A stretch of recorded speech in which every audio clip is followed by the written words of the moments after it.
but they're proving it to themselves now, too. It's like you have belief, and now you have performance to back up that belief. I think that's the difference between this team now and this team like 3 weeks ago. We're going to talk coming up at 10:30 about some of the clutch moments that are kind of sticking with us. There is some recency bias here, but sorry, we've been watching this team a little bit differently once they started to get hot, right? They always had a possibility of getting to the playoffs. There was always a possibility in a tight AL West race of winning the division, but something about the streak that they're on, obviously outside of just winning, really does make you think this team can go all the way. And Bump, for me, I think it's that they look so complete, that within these wins, few of them have felt outright lucky. Mm-hmm. You dominated the Astros. You were the better team in Houston. You were the better team in Kansas City. Now, you struggled on the road, but it was this feeling of like, why? Why'd you do that? What are you doing here? I mean, against the Phillies, that was a tough one, but the Phillies are maybe the best team in baseball right now. You don't have to face them until a potential World Series appearance. They're out of the way. Now, the only people standing in your way are teams that you've already beaten, with the exception of the Yankees, which, by the way, if you clinch a 2 seed, you aren't going to have to face them until a potential ALCS.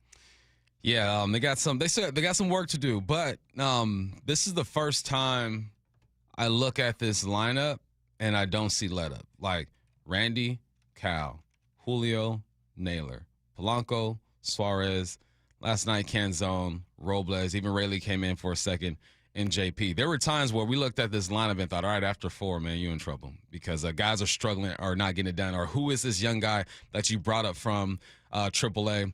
So it just shows the depth of this team. And the reason why I look at this lineup different is because of their performance, right?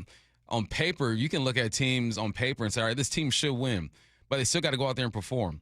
So their performance is the factor, the big factor in this. And everyone has had some type of moment this year. The vibes are different looking at this lineup, man. I remember looking at these lineups and thinking, what the heck are we doing?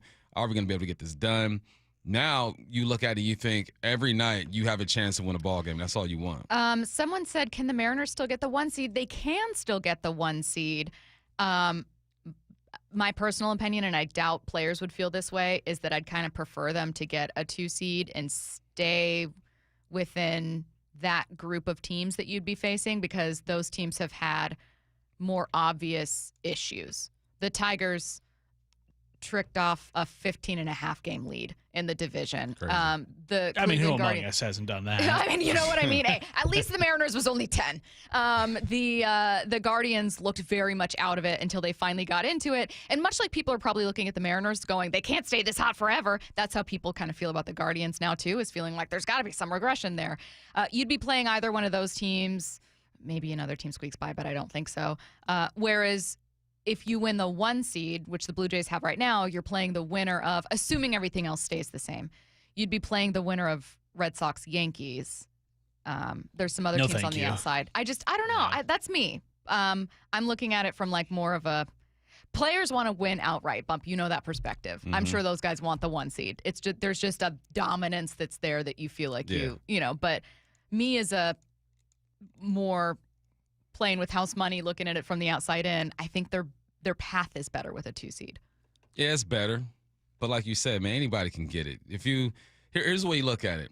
2 seed is better. The path is easier. You go 1 seed and you start knocking out big dogs early. That also does something for your team's mindset and what they believe in and the organization, right? The harder path builds up more pedigree.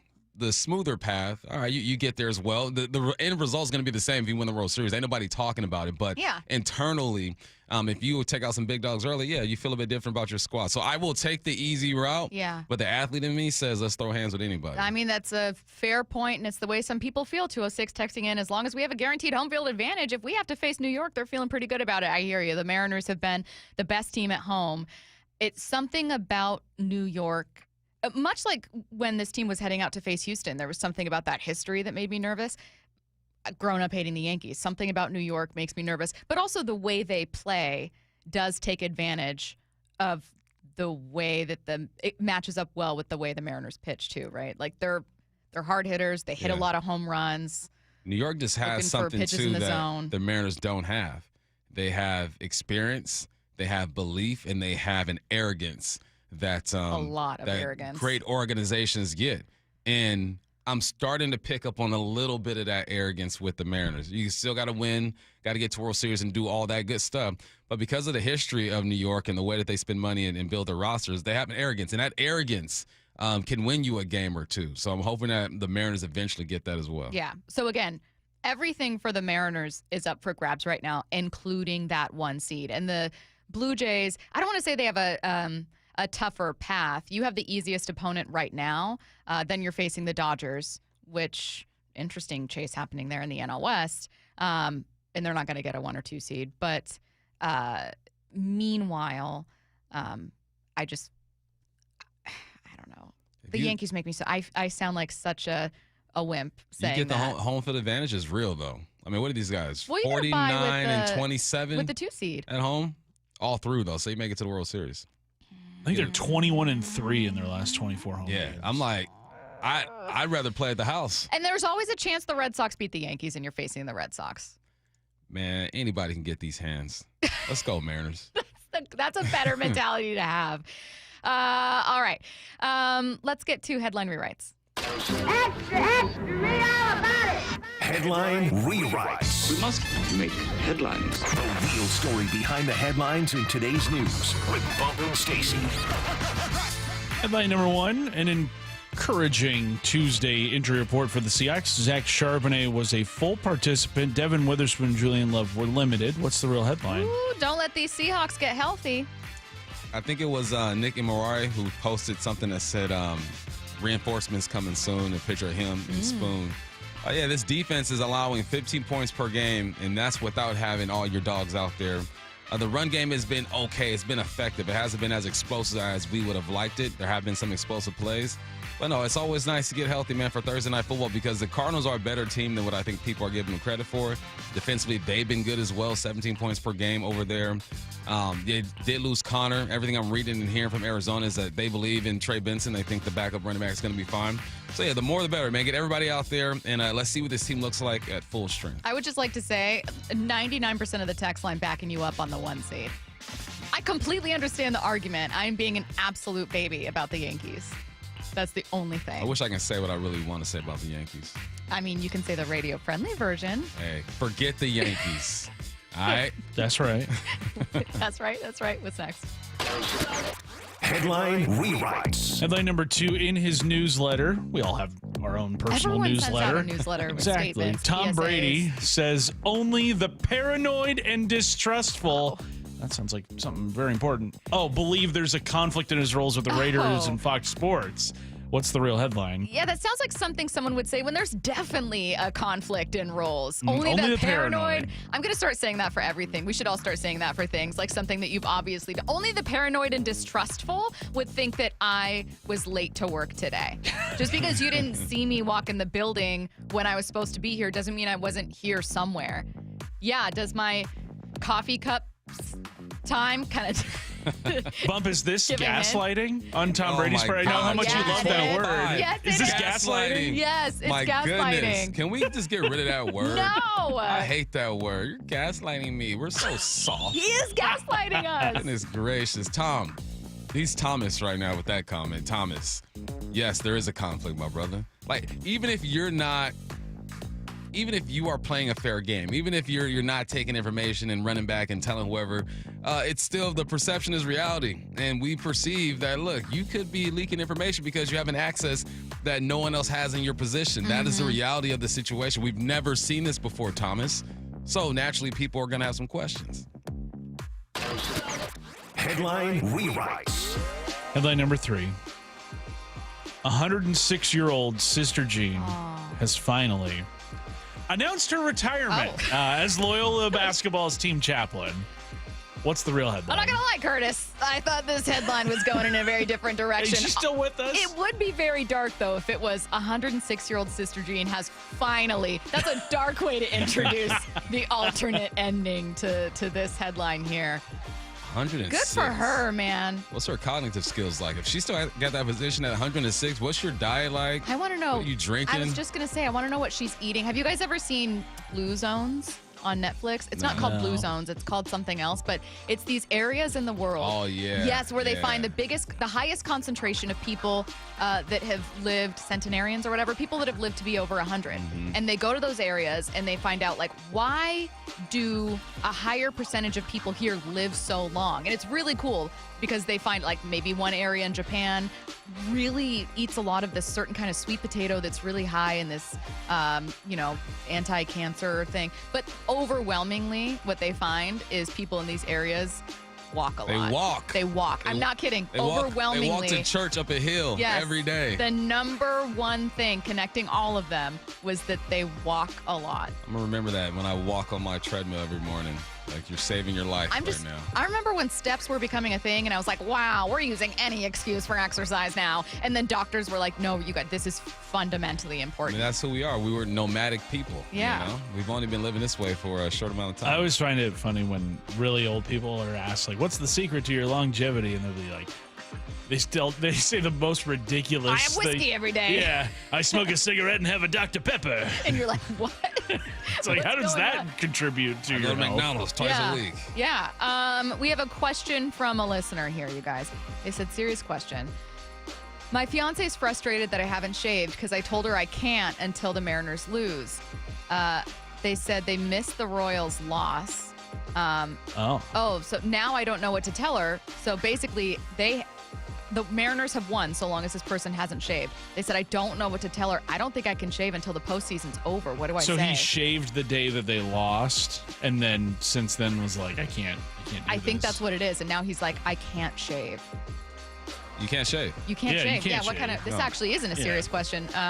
This is a very obvious question. You can't shave, and frankly, wedding's off. If she's gonna make you choose. Well, I don't know about that. Not wedding's off. If she's gonna make you choose. You can shape it up. You don't have to be all dirty and stuff. You can shape it up, but not cut it down. You know, make sure it looks good. And you can explain to your fiance, hey, this is hugely important. This is bigger than you. This is bigger than me. us. Yeah, this is bigger than everything. This is bigger than most things. But let me tell you what, if your beard is the reason the Mariners have kept winning, you're doing a disservice to the entire geographical area, the Pacific Northwest. Think of the team. Think of us. Curtis has 2 kids. Think of them. Buck's got 3. Think of the future.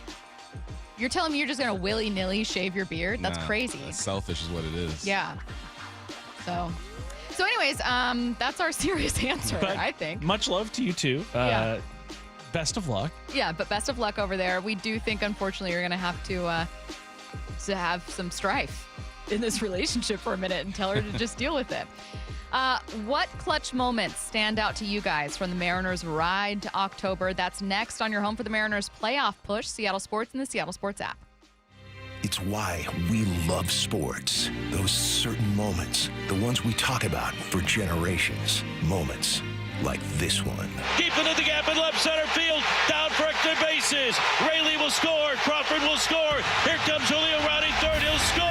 3-run double by Josh Naylor. A win tonight, and the Mariners are division champs. M's and Rockies at T-Mobile. First pitch at 6:40 on the home of your playoff-bound Mariners. Seattle Sports on 710 and the Seattle Sports app.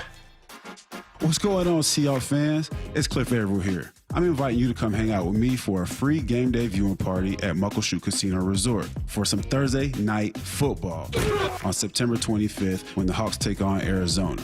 We'll be watching on the big screen, giving away prizes, and I'll be chatting football with Seattle Sports producer Maura Dooley. Join me Thursday, September 25th at Muckleshoot Casino Resort. Find out more at muckleshootcasino.com. Please game responsibly.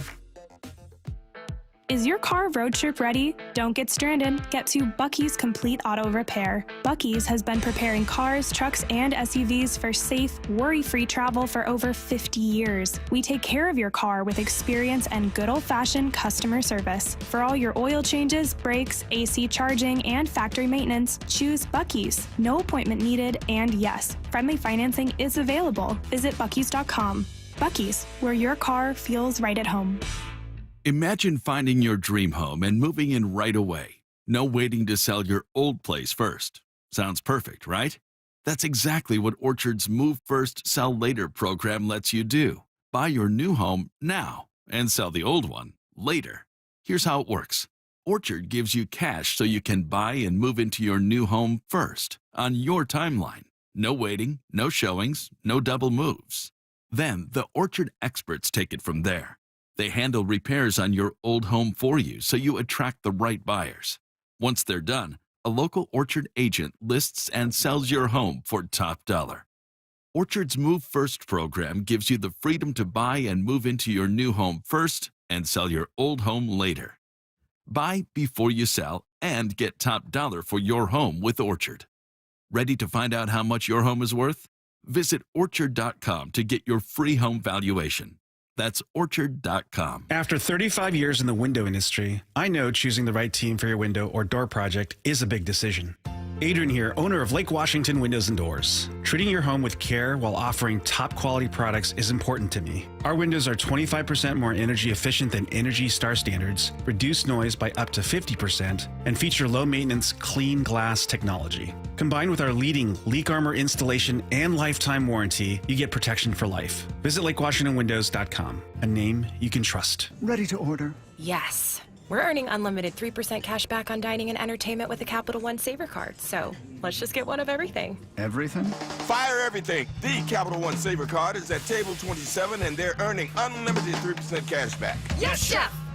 This is so nice. Had a feeling you'd want 3% cash back on dessert. Ooh, tiramisu! Earn unlimited 3% cash back on dining and entertainment with the Capital One Saver Card. Capital One, what's in your wallet? Terms apply. See CapitalOne.com for details. Let's go! You're still glowing, flirting, grooving. You still got it. But your immune system weakens as you age, making it harder to fight flu, pneumococcal pneumonia, RSV, and COVID-19. Vaccines are a key part of any health routine and help strengthen your immune response. Ask your doctor or pharmacist which vaccines you need. Schedule in minutes at vaxassist.com. Sponsored by Pfizer. The home of your playoff-bound Mariners, Seattle Sports.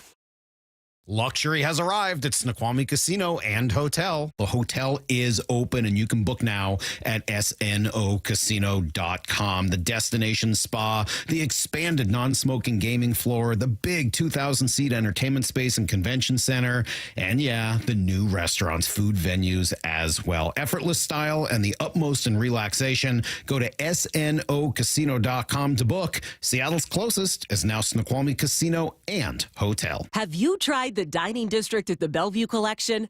Grab lunch with friends, meet up for happy hour, and stay for dinner and beyond. You can sample international flavors and local favorites from talented chefs. Try a new cocktail on a rooftop bar or watch the game with friends and explore the lively nightlife scene. The dining district at the Bellevue Collection, where your taste adventure begins. Learn more at BellevueCollection.com/dining district. Did you know in Washington State, you can see a physical therapist without a referral from your doctor? That's right. Thanks to Direct Access, you can skip the wait and get the care you need right away. Shannon O'Kelly, how has Direct Access changed the game? Direct Access for us, Brock, is a game changer. Why? Is because there is so much research and data out there that says if you get in early when you have a musculoskeletal problem or an injury, the earlier you get in and we can start care, the better outcomes and the decreased downstream cost, okay? So it's so important. Our providers are all doctors of physical therapy. They're all trained to identify situations and problems. They've got the skill, they've got the talent, they've got the knowledge. If you get in and start therapy early, we're going to get you back to activity, pain-free, and moving and having fun. Fast, easy, effective. Direct Access is your path to better movement, starting with a single step. Visit irgpt.com to schedule your appointment today. irgpt.com. From the Quantum Fiber Studio. This is Bumpin' Stacy. Weekdays 10 to 2. On Seattle Sports and 97.3 FM HD2. The clutch moments that led to October, I think I certainly do a little bit of recency bias with some of my answers the last more than a couple series here, but there are moments from earlier in the season that maybe you're thinking back on going, man, that extra win or two was because of this moment. Or maybe it was a shift in vibes or a coming out moment for a certain player, whatever it was. You can text your answer in 866-979-3776. Before I get to mine, Bump, you had a couple that were kind of sticking with you when you were reflecting on this win last night, going, when I'm thinking about the clutch moments, performances, just the single moments that led to this, man, I'm thinking about that. Yeah, there were a few of them. And I have a them lot of them were as of late. Can Zone stepping up, going 5 for 5 with 3 bombs. No one expected that. You don't expect that type of performance from Can Zone. It was clutch last night, too. Got the party started with his home run. You got a JP with the grand slam in Houston. That was I saw the view from the catcher's perspective. Man, beautiful. Stared at it, pimped it, walked it out. Let's listen to that one more time. The 1-2 pitch. Swing and a well-hit ball deep to right field. Cole going back, looking up, and goodbye baseball. Grandma, get out the right bread and mustard. It is grand salami time. J.P. Crawford with his second grand slam of the season, 12th home run of the year. And the Mariners now lead the Astros 5-0 here in the top half of the second. Just an amazing moment. Beautiful. Amazing inning. Beautiful moment. Like that moment right there was probably one of the bigger ones for me, because that just told the Astros, like, we don't care about y'all. Like, we're in your house. We're going to make this thing go. You got Julio jumping on Hunter Brown early. You know, he set the tone. I love that one. I think you have that one too. Swing and a drive deep to left field. This one's going up by the train. Goodbye baseball onto the tracks. Julio Rodriguez with a blast here at Daikin Park in Houston. That 1862 replica locomotive is up there. It became a target for Julio Rodriguez, number 31 on the year. Way over the Crawford boxes, up on the tracks near the train, and the Mariners lead Houston 1-0 on an absolute missile off the bat of Julio Rodriguez. 1-0 Mariners. God, how important was it to strike first there on that Friday first, game? Throw the first punch. Remember the story I told you? William Sago walking towards me. Fourth graders beat fifth graders. The look in his eyes said he wants to throw hands. So you were a fourth grader punching a fifth grader in the face? Right in the chin. But Mom told me too, man. My mom told me a few things. She goes, look, if you feel threatened, you do what you got to do, and there's no such thing as fighting fair. So let's get it. And then you got Robles, right as of late. Robles, the diving catch coming out of nowhere. Cameraman is focused on Julio. Robles makes a play. I will say that Robles' catch was the most popular answer people sent in to just what's going to stick with them. I replayed that so many times. And I don't know about anyone else, but in real time, it took me a split second. Even though he got up and is looking at his glove, you see JP and Polanco losing their minds and be like, over here, let's double him up. It just took me a split second to realize what was happening because I was in such disbelief. That looked like it was going to drop in. Yeah. It looked like it was going to drop in. I almost just assumed it did, even though I was seeing something else. I love, was it Myers rounding the bases? He looks back like, what? He caught that? What are you talking about? about? What do you mean? Yeah, he caught that. Yeah, you're third base coach. They shouldn't have got waving him in there. I was also thinking back to moments where it felt like you were focusing on not just the cool stories with this team or clutch moments, but maybe especially the depth with this team, like Leo Rivas walk-off. Here's the stretch. And the pitch on the way to Leo. Not Buddy swinging. Fly ball. Deep right field down the line. Walk it off. Leo Rivas. A walk-off two-run home run. Good. Bye. Baseball. The Mariners sweep the Cardinals in the 3-game series. They have won 5 in a row. A walk-off home run. A two-run shot by Leo Rivas. The Mariners win it 4-2 in 13 innings. Leo getting mobbed at home plate.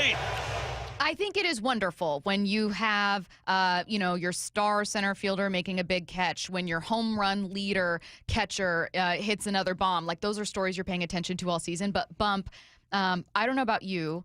Sometimes teams feel even more unstoppable when they find surprising ways to win or, just feel-good moments. So there's a real aspect where you're looking at bench depth or flexibility that someone has. But then there's something else to a team that just doesn't stay down. And that walk-off win to win their 5th in a row from someone that's not only a cool story, but I don't know how many people were expecting that ending. That was awesome. That's the cool part about that thing is it's Rivas. Like, you know, like you expect those moments from the names that you already know. And in that series too, Rosarena had a 4 RBI game. You know, even though he hasn't been playing his best as of late, but he still had his moment as well. You got Cal. You know, I would love for Cal to break Griffey's record at the house, but it was so just a slap in the face to the Astros. Yeah, no, I'm actually gonna do it in y'all house. I'm gonna remind y'all that I'm the best home run hitter in the game. But all these moments have brought us to this moment, to where they can clinch tonight, and I think that is one of the characteristics of really good teams or great teams is that I agree. 1 through 9 could have themselves a moment. We've literally seen everyone in this lineup have themselves a moment. I think having so many walk-off wins, well, walk-off is a win clearly, but having so many walk-offs and from different guys is really massive. A couple people mentioned JP's walk-off against the Rangers, which that was definitely a vibe, like a tone-setting walk-off. JP losing his mind. That was so cool. I'm so glad someone mentioned this one. The 701 says, Miles Mastrobuoni catch. The bases were loaded. This is a really important series against the Rangers. Was that the one? That wasn't the one where every game went into extras, was it? I think it was. But that one certainly went in. I called that one the Miles Mastrobuoni game. Not me. Like everyone was saying that afterwards, but in part because he was also part of the walk-off itself. Just a massive game for him. Another one of those things about depth, but also at the time, we were talking about the AL West like a 3-man race.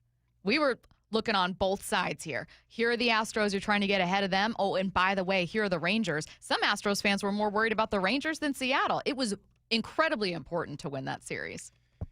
It was like everything that they've done had to be done. Like, there's no room for error. There was a moment where you felt like, you know, I told you I wasn't even looking at the division. I'm just looking at the wild card because I felt like there wasn't enough here yet. But they're growing. It's like you're watering the plant, and slowly it's getting bigger and bigger and bigger, and it's growing. It's looking beautiful. That's the way I look at this team.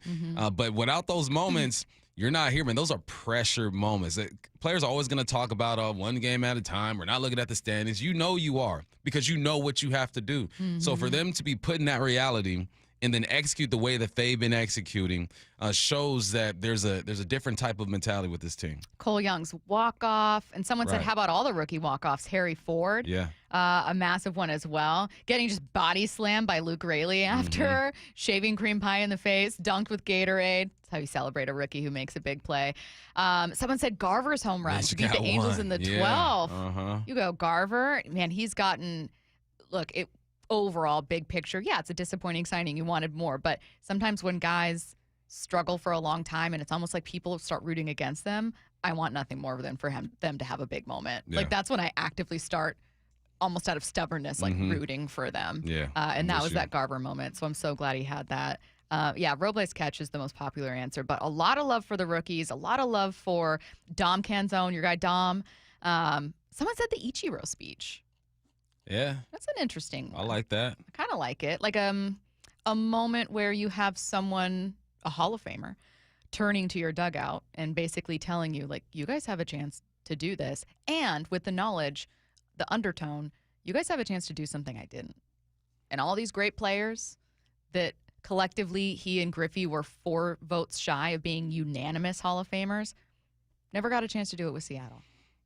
You're the ones right now that have the chance to do it. Will you do it? Ain't nothing like bringing in the greats to motivate a squad. Someone says, shout out to the Phillies for a clutch wake-up call. I mean, there's one way to look at it. I like to put that series kind of out of my mind. What Mets series? What road trip? What Phillies series? I don't remember that at all. Nope. I remember Cal signing a toilet seat, but I don't think anything else happened on that road trip. Yeah, that Little League Classic. I don't ever want to think about that. I don't remember that. Did they play baseball that day? No one told me. They just signed autographs. It just signed autographs.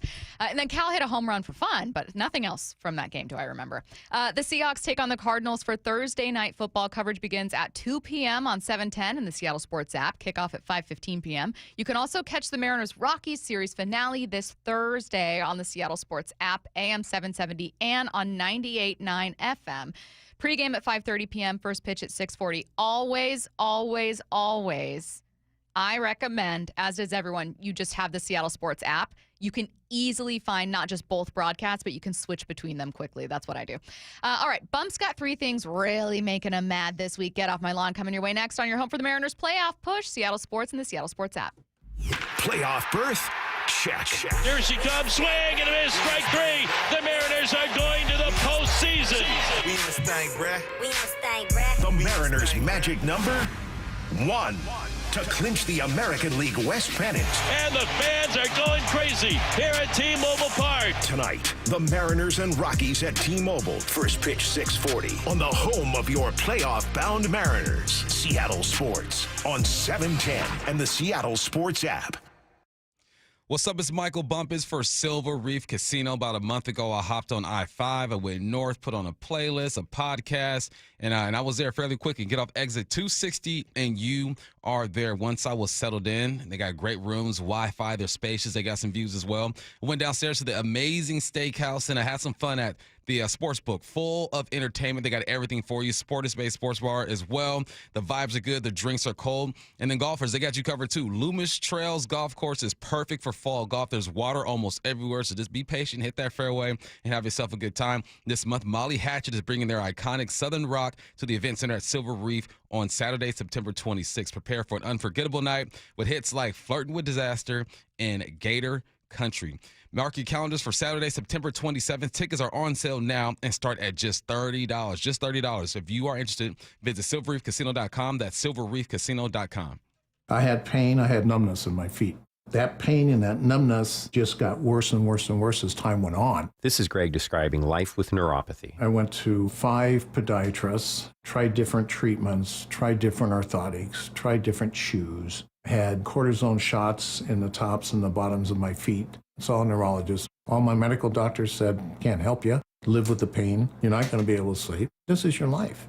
And then I just gave up until I found Sound Pain Solutions. I'm Dr. Mark Shelley, a chiropractic physician and board-certified functional neurologist at Sound Pain Solutions. Our neuropathy treatments can rehabilitate damaged nerves. We use FDA-cleared, non-surgical, drug and pain-free procedures that help neuropathy sufferers like Greg find relief. I feel better. I mean, just feeling better is huge. If you experience numbness, shooting or burning pains, or loss of balance, call us. Sound Pain Solutions, 855-996-0025, or click soundpainsolutions.com. Protect your home and auto by bundling them with Progressive, and you'll have a little less to worry about. But we know you'll find other things to worry about.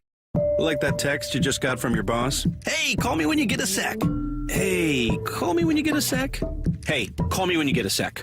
Oh, hey, call me when you get a sec. Yeah, this is bad. Oh, well, at least you protected your home and auto with Progressive, so you don't have to worry about that. Progressive Casualty Insurance Company affiliates and other insurers not available in all states. Ready to order? Yes. We're earning unlimited 3% cash back on dining and entertainment with the Capital One Saver Card, so let's just get one of everything. Everything? Fire everything. The Capital One Saver Card is at table 27, and they're earning unlimited 3% cash back. Yes, Chef!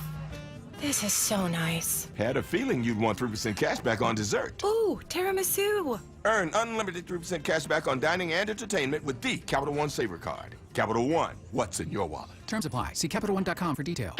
Seattle Sports has your chance to win 4 tickets to the Seahawks game Sunday, October 5th. Head to the Seattle Sports app, click the Win tab in the bottom right corner, and enter to win. You can enter once per day, so the more times you enter through the Seattle Sports app, the better your odds.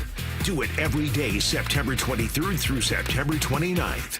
Details and rules at seattlesports.com/win.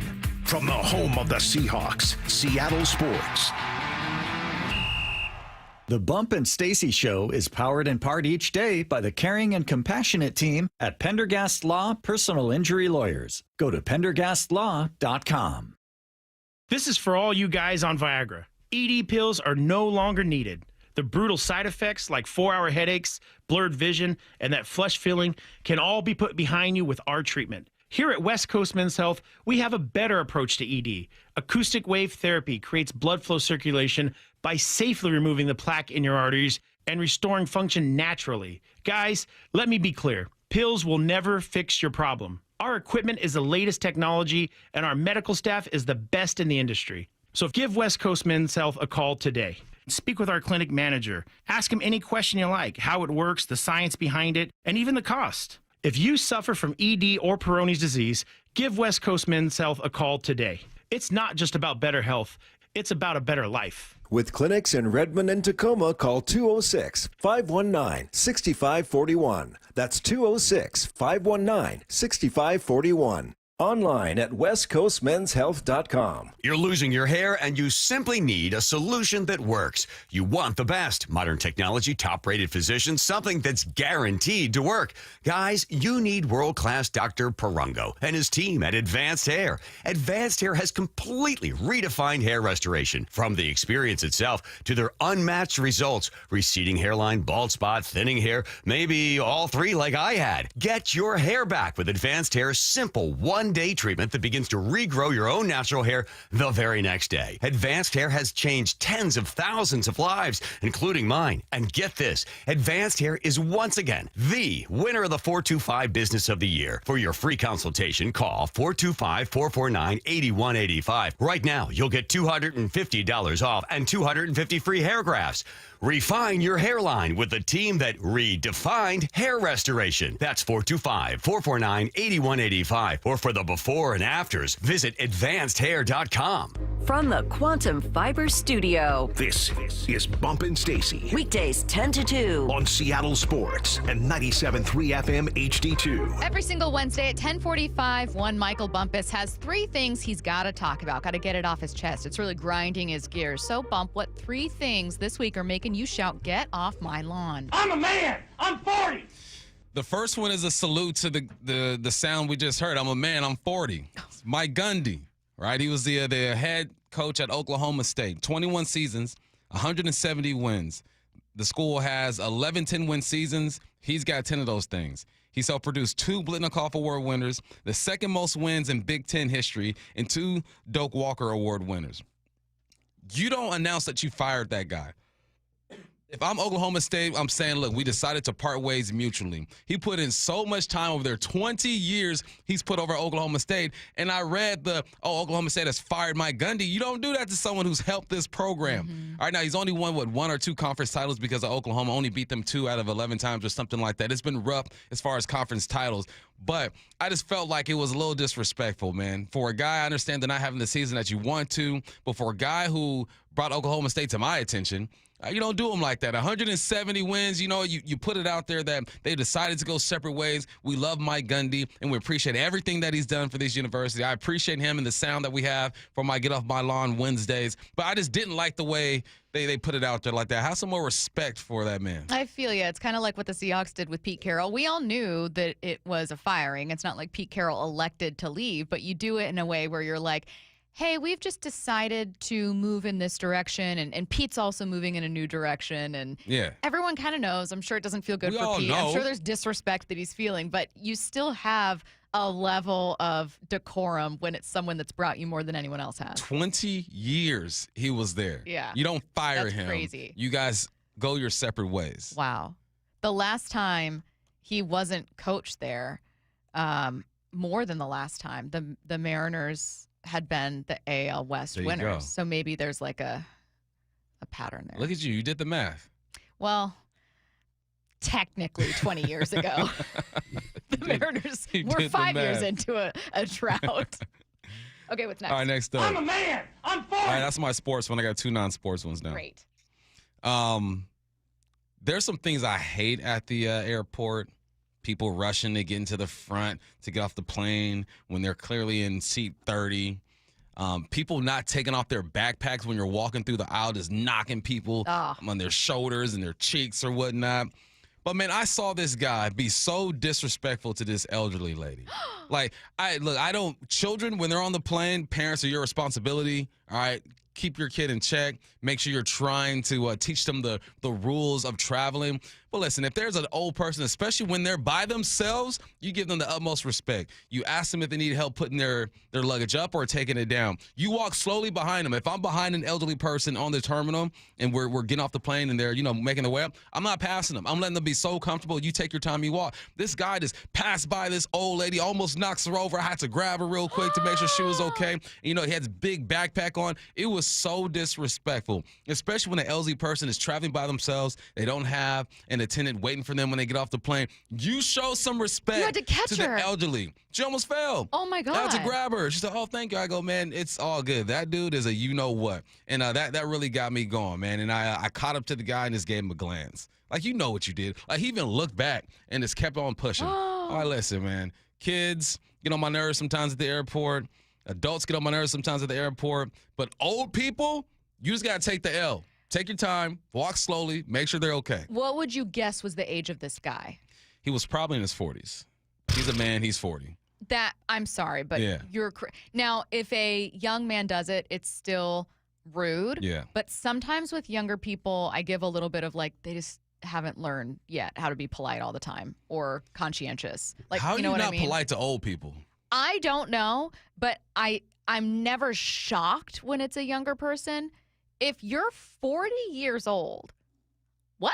Yeah, in your 40s, Oh. rushing by. And listen, if you were in a You should have rush, hit him with your bag. I should have. If you were in a rush, they would have said, all right, well, if you're connecting to this flight, you go ahead and make your way to the front and we all let you go. But you're clearly not connecting. You are here in Seattle. You almost knocked down Barbara, broke her hip, and I had to Barbara. save her. It was ridiculous. I'm glad Babs had you. What's last? Last one. I'm a man. I'm 40. Man, this stuff is getting ridiculous, okay? So I got friends now. I'm at the age to where You have friends now? I got friends now. Wow. I'm at the age where they're in high school. We got freshmen now. We have sophomores. You've had kids early like Wait, me. your friends? My friends have kids in high school. Got I it. got kids in high school. But I thought you were saying, I got friends now. They're at the age now where they're in high school. Negative. And homecoming's coming around, or it already passed for some people. Okay. You got prom coming up as well. There is so much pressure on these young men. When I was in high school, all I had to do was ask a girl, hey, you want to go to homecoming?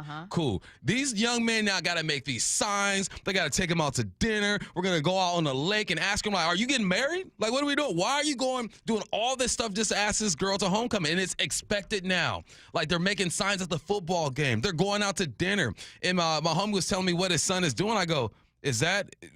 Like, that's standard now? Like, what's going on? You know what I blame? Laguna Beach, that show. Because that was the first time I ever saw anybody ask him about. They haven't, but that started the culture, and tradition gets passed on from generation to generation. In our generation, It's been passed on. And I'm all this pressure for this young man, and you know what I said? You ain't going to marry her. You ain't going to marry that girl. Maybe 1 out of 100 people marry their high school sweetheart, but you're not marrying her. You're 14 years old. All this pressure on these young men to make it so romantic. You don't even know what romantic is. Yeah. You're just doing what you see on TV Yeah. and what your parents tell you to do. It's crazy to me. Stop with all the madness. Just ask her to go to homecoming. If she's a real one, she don't need all that. I'll tell you what I blame. How many of these homecoming asks are being filmed? Yes. And it's all that's what Trying to go viral. That's what I'm saying. It's crazy. I blame people that want a social media moment to go viral, to be like, oh, look at us. This is my cute couple moment. This is someone asking me out. This is just some kind of thing to get clicks, to get views, to get it's all a social media thing. I think Laguna Beach is innocent in this. They I will not started that. stand for that slander. First time I saw it. Laguna Beach was like 2005. I know, but then These it gets kids weren't passed even on born. from generation So it's to our generation. fault. It must be. I don't think. I think it's social media. It's rich high school's fault now. So now everybody's doing that thing. It's crazy. There was a little bit of this when I was in high school, but not. Social media was not what it is now. Not even. You close. are not gonna marry this girl. You don't know Why that. are you going to dinner? Why are you Well, you making don't it need to so go to romantic? dinner. You don't even know what romantic is. You just You need, still pee in the bed. What are we doing? high schooler. Wow. Wow. You need to be focused on some other things. Hey, we want to send one of you and 3 friends to watch the Seahawks 50th season celebration game on October 5th. All you need to do is open the Seattle Sports app and click the Win tab to find out how. If you don't already have the app, text the word app to 866-979-3776, and we'll send you a link to download. Enter daily to increase your chances to win. This contest runs through Monday, September 29th. Maybe you can get the tickets, use them to ask out your high school girlfriend. Don't do it. Write her a note. She's a real one. Write her a note. Write her a note.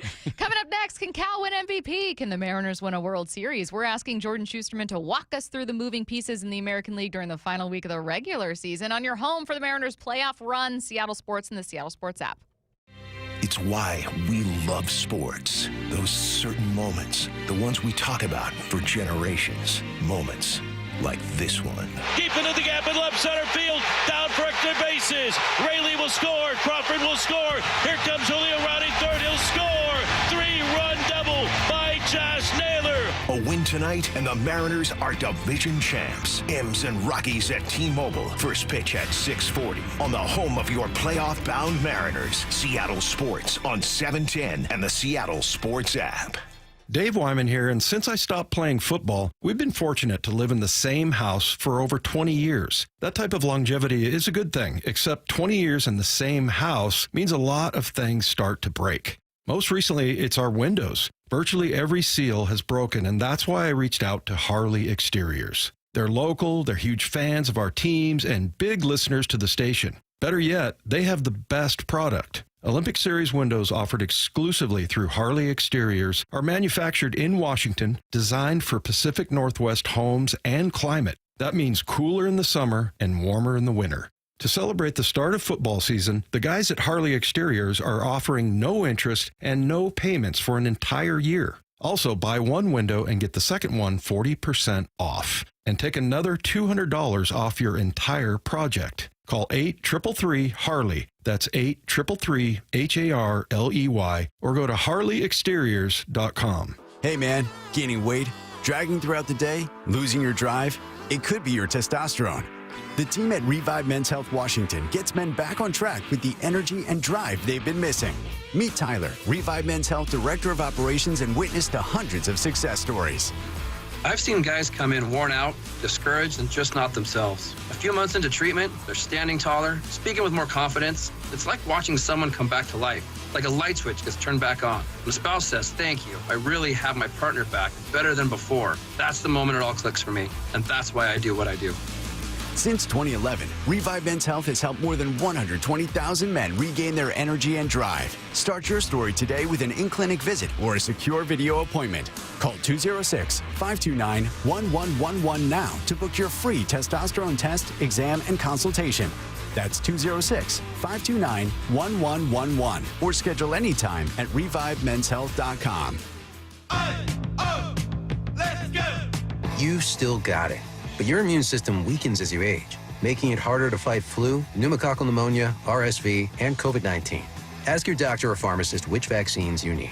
Sponsored by Pfizer. How can you free your team from time-consuming office tasks? Amazon Business. Smart business buying tools enable buyers to find and purchase items fast so they can focus on strategy and growth. Free up your teams and focus on your future. Learn more at AmazonBusiness.com. If Old Spice Deep Sea Super Hydration Body Wash were music, what would it sound like? Start with the deep sounds of Old Spice's ocean waves and kelp. Layer on the smooth, renewing moisture. You wouldn't hear any parabens or phthalates because Old Spice Deep Sea hasn't got any. But you would hear that vitamin B3 for healthier looking skin.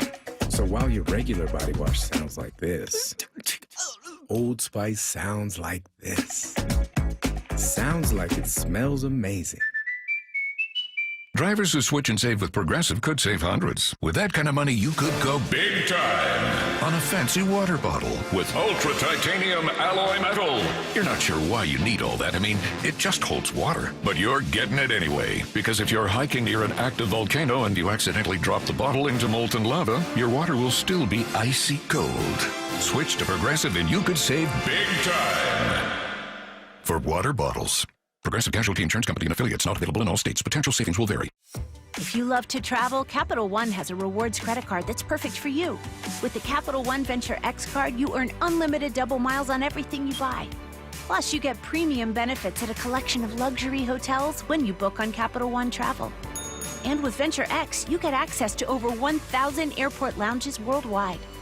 Open up a world of travel possibilities with the Capital One Venture X card. What's in your wallet? Terms apply. Lounge access is subject to change. See CapitalOne.com for details. Did you know in Washington State, you can see a physical therapist without a referral from your doctor? That's right. Thanks to Direct Access, you can skip the wait and get the care you need right away. Shannon O'Kelly, how has Direct Access changed the game? Direct Access for us, Brock, is a game changer. Why? Is because there is so much research and data out there that says if you get in early when you have a musculoskeletal problem or an injury, the earlier you get in and we can start care, the better outcomes and the decreased downstream cost, okay? So it's so important. Our providers are all doctors of physical therapy. They're all trained to identify situations and problems. They've got the skill, they've got the talent, they've got the knowledge. If you get in and start therapy early, we're going to get you back to activity, pain-free, and moving and having fun. Fast, easy, effective. Direct Access is your path to better movement, starting with a single step. Visit irgpt.com to schedule your appointment today. irgpt.com. Let's go! This is Seattle Sports. Streaming through the Seattle Sports app. KIRO AM Seattle. KIRO FM HD2 Tacoma. Home of the Seahawks, Mariners, and everything Seattle sports. Seattle Sports Snapshot. The Mariners are playing October baseball. Seattle clinched a playoff spot for just the second time since 2001 with their 4-3 win over the Rockies last night. Still to play for the AL West title, which Seattle can clinch with either a win or an Astros loss. That magic number is 1. They also have a chance to clinch the 2 seed later this week. The Seahawks head to Arizona to take on the Cardinals tomorrow for Thursday night football with a chance to improve to 3-1. Snapshot, brought to you by Miller Lite. When it's game time, it's Miller time. From the Quantum Fiber Studio, this is Bump and Stacy on Seattle Sports. Streaming through the Seattle Sports app and at seattlesports.com. Now, here are your hosts, Michael Bumpus and Stacy Ross. Here we go now. Yahoo Sports' Jordan Shusterman joining us now on the Emerald Queen Casino Sportsbook hotline right after the Mariners have officially clinched a playoff spot. Jordan, this felt like something overwhelmingly likely once they swept the Astros. But I got to say, even just seeing it happen in that park, Naylor's bases clearing double, the guys putting on the T-shirts, as someone that's lived here my whole life, and I know it happened in 2022, it's still a surreal feeling. What was it like watching a team that did face some doubts and some serious concerns during the season finally clinch that spot? Yeah, it was pretty cool. And having been in the building the last time it happened 3 years ago, kind of had a similar vibe from the standpoint of you're facing a really bad team and you're losing or it's a close game. And then you kind of feel like they are going to come back against the bad team. And that is exactly what happened. And instead of Cal Raleigh's memorable walk-off, you have the Josh Naylor double, which will, of course, be remembered for a long time. But, yeah, a very different experience for me watching it this year. I was in the empty Progressive Field press box after I had finished writing about the Tigers and Guardians wild game that I got to watch. So it was a very serene, quiet. I was in a ballpark, but there was no one else there, and I just had my headphones in listening to Aaron Goldsmith go crazy. It was cool. 15 of 16. What's been the most impressive thing about the way they're closing out this season? Man, everything is clicking right now, right? I think, and we can get into Naylor in particular, but I know you asked me about him recently, Bump, but Dom Canzone with the big homer last night, right? I mean, you're getting contributions from pretty much everyone. The pitching is really showing up. Even Bryce Miller, who I think even he would admit has been the weak link here recently, is still able to pitch into the 6th inning and not let the damage get too much and give the team an opportunity to come back. That said, I mean, even if he had allowed 5 or 6 runs, I mean, this offense, the way that they've been swinging it, you kind of feel like they're still in any game. So to carry that momentum back home after that road trip is, I think, what's especially encouraging. I wanted to talk about the end of that road trip. Jordan, both Bump and I felt it was especially important that the Mariners met the moment. This team so many times has had great stuff on paper, great rotation, some good hitters. Obviously, we've been waiting for everything to complement each other. But outside of that, sometimes they've gone into big moments and it's just like they let you down. Maybe it's a lack of experience in those moments or whatever, but it felt like a tide shift that they actually went to Houston, not just swept the Astros, but at no point trailed the Astros. I know they had the same record going into it, but, and you know this, watching the series itself felt like teams in very different places. Oh, 100%. And that's really what I harped on when we talked about it on the podcast on Monday is for all the history and everything that has kind of led up to this moment, right now, the Mariners are way better than the Astros. That has been true for arguably months, if you really think about the state of this Astros roster. But as I've come on here every week, I say, listen, you default to Houston until you don't. And I guess I can still say that at this point, although at this stage, it sure seems like the Mariners are going to wrap this up here in the next couple of days, if not sooner. So yeah, they look like two teams in different places based on how they're playing, but also just the status of the rosters, where you just have a team in Seattle that is reloaded and as Woo injury scare aside, and that's very important, pretty healthy, and has to be feeling good. And Houston obviously has been pretty much the opposite for the entire season. Jordan, I asked our producer this question. We're having a conversation before this interview, and I looked at him and I said, has Naylor been the best pickup at the trade deadline? I mean, last year you had a Rosarena who we felt was the best pickup at the trade deadline. Are they 2 for 2? I mean, it sure seems that way. And I think if we zoom in on that moment last night, it's a reminder of the importance. And listen, to your point, whether he had that double last night or not, you could still be asking this question, right? Because the stats are the stats, how well he's been hitting in Seattle. He's obviously been a perfect fit in many respects. But it is for moments like that because you have an inning where, Randy strikes out and Cal strikes out and Julio gets hit by a pitch. And you want to give your offense, your team, as many opportunities as possible to have good players up in big moments. And that is why you go out and get a Josh Naylor and a Suarez, right? You can never have too much because baseball is really hard. And as we've seen time and time again, even this season, if you're asking just Cal Raleigh to do it or just Julio to do it, the math tells you are often going to be disappointed. That is not a commentary on the quality of those players who also have their fair share of big hits. But if you keep adding good players, you're going to end up with more opportunities to have a moment like Josh Naylor had last night. We were very close, speaking of last night, to talking about a loss to the Rockies. And so also worth mentioning that while we were all very excited to see the win and everyone was absolutely elated afterwards, and now you're just focused on clinching the AL West, can you get a 2 seed, those types of conversations. It's still worth noting that there are some things with this team that can concern fans and should. That being said, I look around the American League and I'm like, I can make a case for any one of these teams to lose in their first round or to get to a World Series. It's such a weird league and there's so much to like about these teams and also kind of an Achilles heel for all of them. My question is really about the bigger picture there though, Jordan. Why do you think we're seeing a bit more parity in the league this year? Yeah, that is a good question because we have been quick to point out, and I think it's accurate, and I think it is why, especially in this moment, Mariners fans should, and they still have work to be done here. And by the way, I mean, they might be, if the Blue Jays keep struggling here, are we talking about a 1 seed? I don't want that path. There's all kinds of ways that this can go over these next 5 days, and all of those will impact their path to the postseason. But to your point, yeah, what is that about? Because if you could say, oh, well, you look at the results in the postseason with the expanded playoff field, you have teams like the Rangers and the Diamondbacks go to the World Series. We're not even talking about the randomness of October.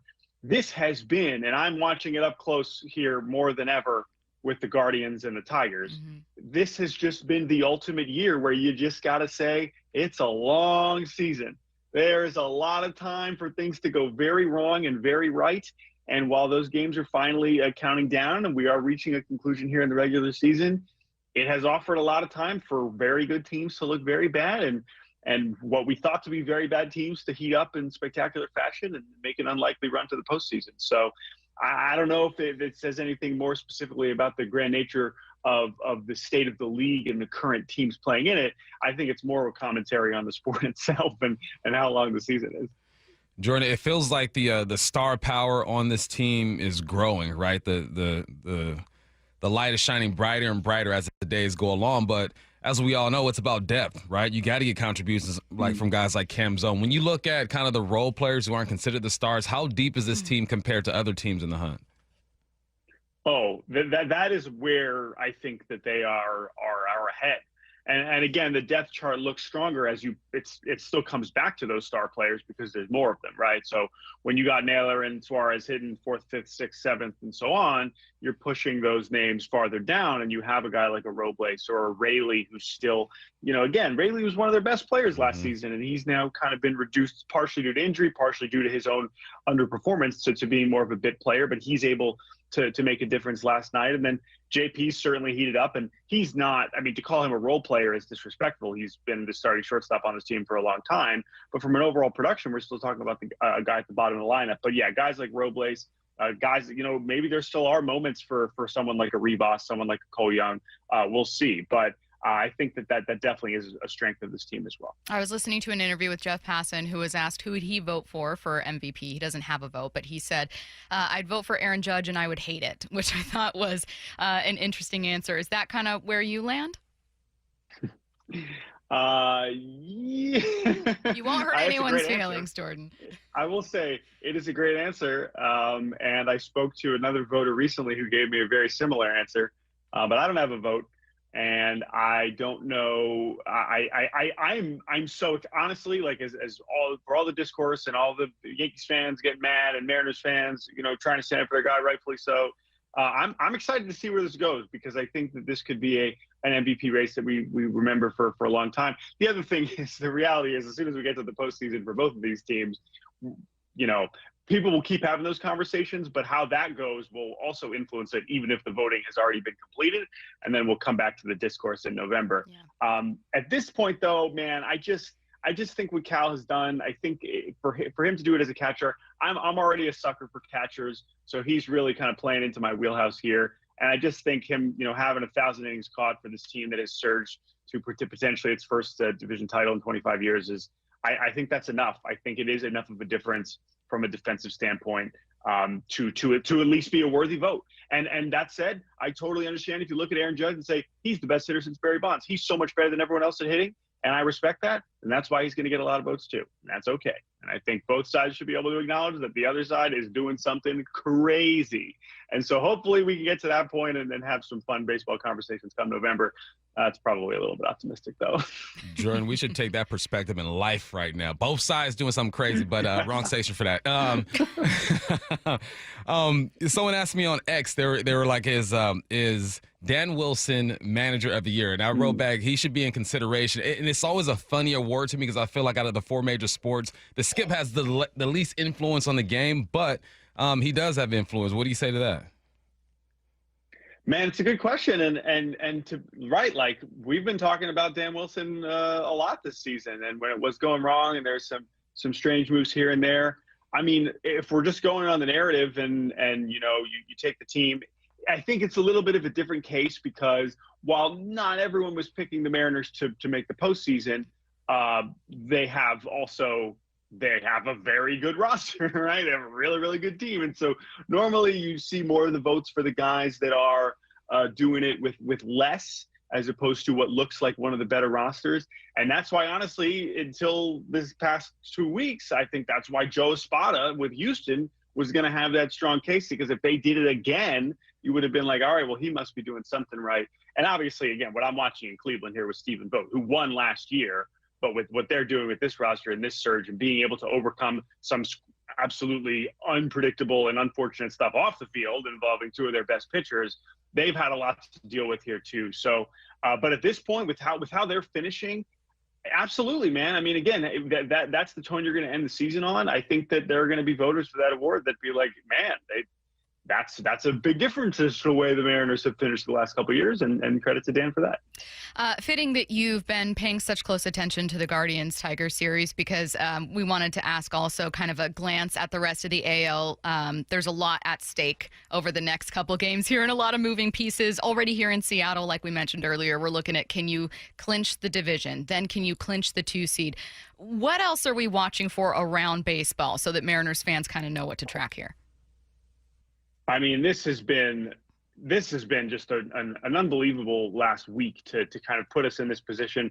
The AL Central thing alone, because of the historic, context of this 15.5 game lead that the Tigers had, that seems to stand out above all of them. But I mean, there aren't really much of the standings that we can count on at this point, and that's in both leagues. Now I'm suddenly looking at this Dodgers lead in the NL West and wondering what's happening over there.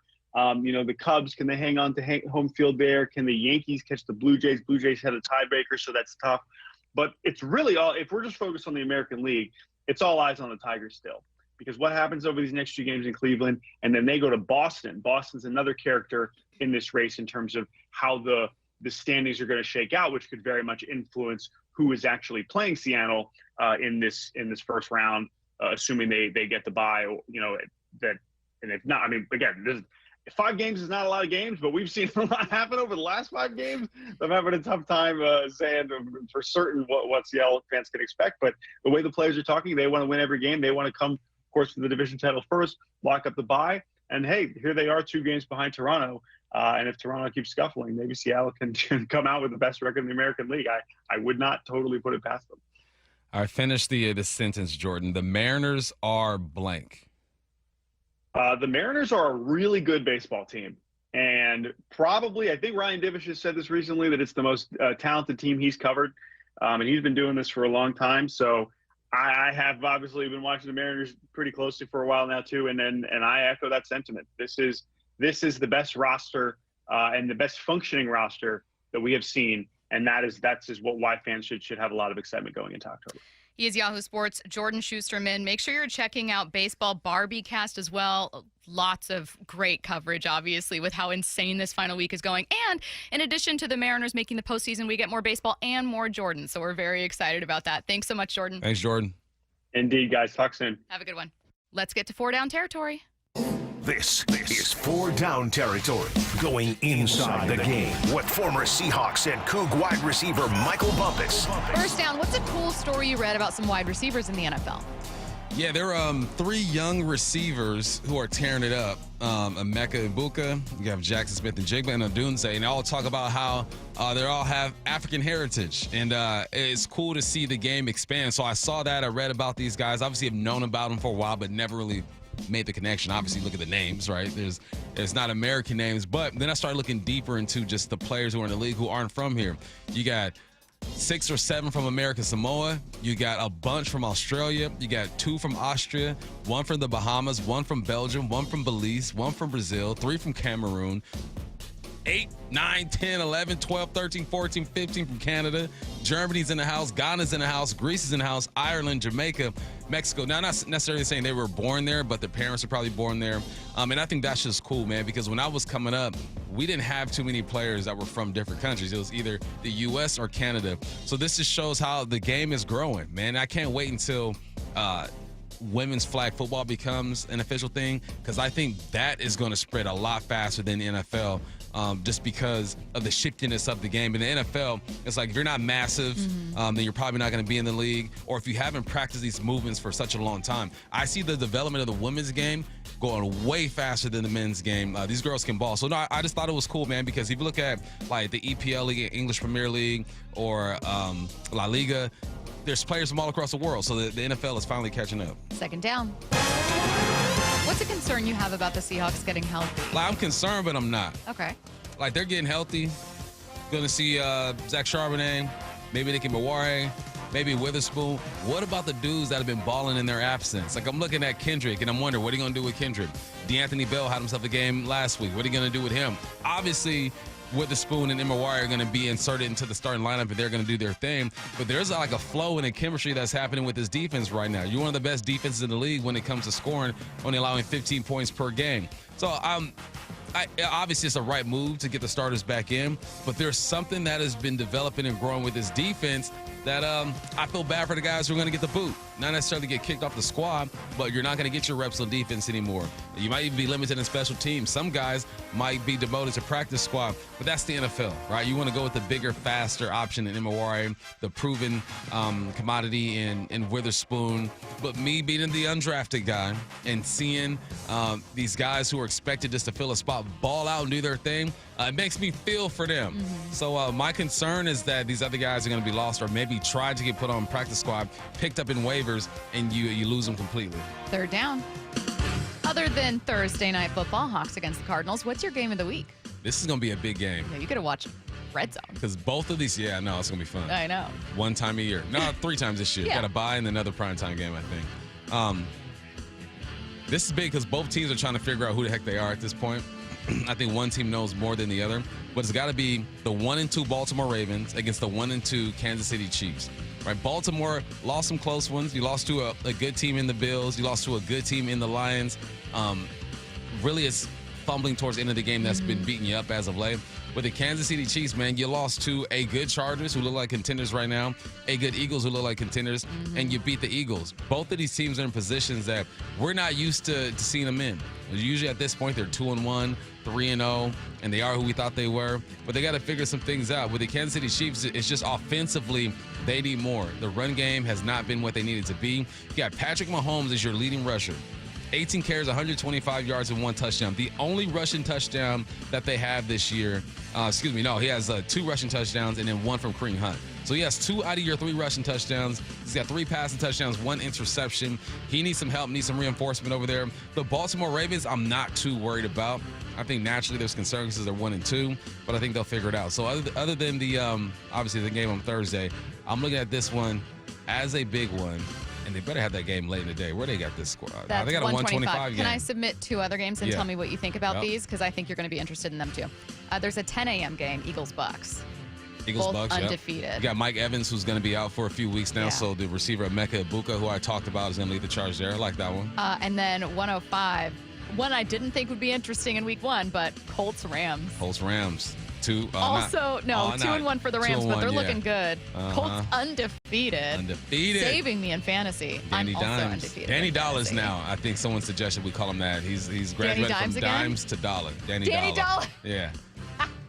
You know what? Listen, he's having a great season. He is. That whole team is. How much are you buying? Ask me on 4th down. Okay. Yeah, I'll do that. Let's get to it. 4th down. I don't want to spoil it. No, that's good. Well, here we go. Who do you nominate as this year's Bump and Stacy Show's team? The Indianapolis Colts. Let's go. I think, I mean, we always have a soft spot for the Ravens. We just pick a team that's going to be unaffected by the Seahawks season. A couple years ago, we liked the Texans. We liked that story going on there. Yeah, D'Amico. But I think it's time now for the Colts. It's time now for the guy who was cast away by the New York Football Giants and say, you're no good here. Your service are no longer needed. You know what? We got DeVito. You know what? We're going to bring in Russ. You know what? We got Jackson Dart. Danny Dollars is over there with the Colts doing his thing. And I expect at some point it's going to fizzle out. And I don't think he's going to be able to sustain this. You got the Rams this week. Got the Raiders the following week. We shall see. You could be 4-1 at that point. You got the Cardinals after that. I just like the story. The guy who was forgotten. And I think this year we need to be rocking with the Indianapolis Colts. Now, Jonathan Taylor, currently leading the league in rushing yards. It's a really intriguing story. And you know why else I can co-sign them as our team this year is I've always loved horses. I went to horse camp when I was younger. And I just have always had a soft spot. You went to horse camp? Like riding horses? Yeah. Like jumping over stuff or just riding? No, like you're like riding the horses. Yeah, and like you equestrian do little, type stuff or just? Not like pure equestrian, but like Washington equestrian where it's still like kind of casual. My aunt worked there. I didn't like pay for horse camp, but.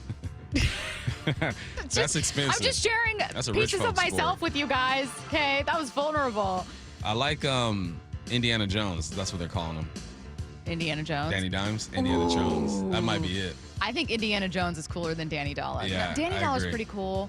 Danny Dollar's like the upgrade, you know? Yeah. From cents to dollars. But Danny Indiana Dollars. Jones, that might be it. I want him to continue having a good season. Me too. I'm afraid that you're right, that there's going to be some kind of regression. There's going to be a downfall somewhere. But I don't want it to happen. I mean, look at their division, though. They could win that division. What if they beat the Rams? They beat the Rams, and we got to consider them legit. Because the Rams team. is a good football team. Rams should have beat the Eagles. Uh-huh. Jimmy Rogers is walking back comments, and Paul Feinbaum is making threats. That's next on your home for the Mariners playoff run, Seattle Sports and the Seattle Sports app. Touchdown Seahawks! Celebrating 50 years of Seahawks football. Number 38, Max Strong, fullback. Certainly one of the great Seahawks of all time. Selfless player, leader on that offense, played special teams, and was a great receiver out of the backfield. The Hawks aim for their third straight win, playing under the Thursday night lights in Arizona against the division rival Cardinals. Kickoff 5:15, pregame at 2. On the home of the Seahawks, Seattle Sports. The intent for the training is always to, of course, make a better experience for the customer. But from my position, I would say I'm most proud of watching our own people grow. I think a lot of us really do want the opportunity. I will work my butt off for an opportunity.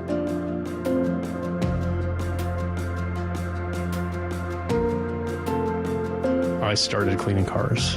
Now I have this great opportunity to be a president of one of the greatest auto organizations I feel there is. And it's not that I was smarter than anyone. It's just I was around great people and always wanted to learn. So for me, it's super fulfilling to be able to pass that along to people and see people with the same drive and want to make a great life for themselves, right? So that to me is training. That's gratifying for me. When leaders focus on growing people, this is where leadership becomes service and customers feel the difference. The LJ way is the Lee Johnson Auto family. Rick Riz here with a big thank you to everyone who submitted a nomination for Pella Windows and Doors of Western Washington's Improve Your Play program. Thanks, Rick. This is Elisa with Pella Windows and Doors. With so many amazing entries, we decided to award 2 additional teams with $2,500 prizes. We are thrilled to announce Team Wilder Basketball and Linwood High School Football. Thanks to you and Pella Windows and Doors of Western Washington for helping our local youth thrive. Did you know in Washington State, you can see a physical therapist without a referral from your doctor? That's right. Thanks to Direct Access, you can skip the wait and get the care you need right away. Shannon O'Kelly, how has Direct Access changed the game? Direct access for us, Brock, is a game changer. Why? Is because there is so much research and data out there that says if you get in early when you have a musculoskeletal problem or an injury, the earlier you get in and we can start care, the better outcomes and the decreased downstream cost, okay? So it's so important. Our providers are all doctors of physical therapy. They're all trained to identify situations and problems. They've got the skill, they've got the talent, they've got the knowledge. If you get in and start therapy early, we're going to get you back to activity, pain-free, and moving and having fun. Fast, easy, effective. Direct Access is your path to better movement, starting with a single step. Visit irgpt.com to schedule your appointment today. irgpt.com. Matt Coker here with West Coast Men's Health. In the past 5 years, we've seen thousands of men at our clinics. Most guys tell us the same story, that in their early 50s,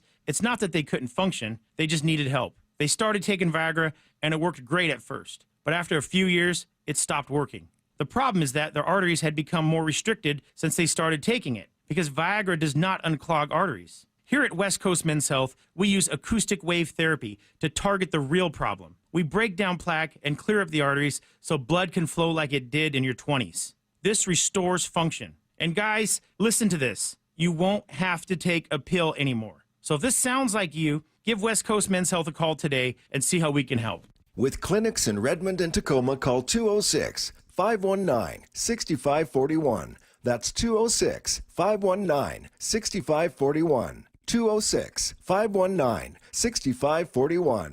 Online at westcoastmenshealth.com. Your home for baseball's postseason. Seattle Sports, home of your playoff-bound Mariners.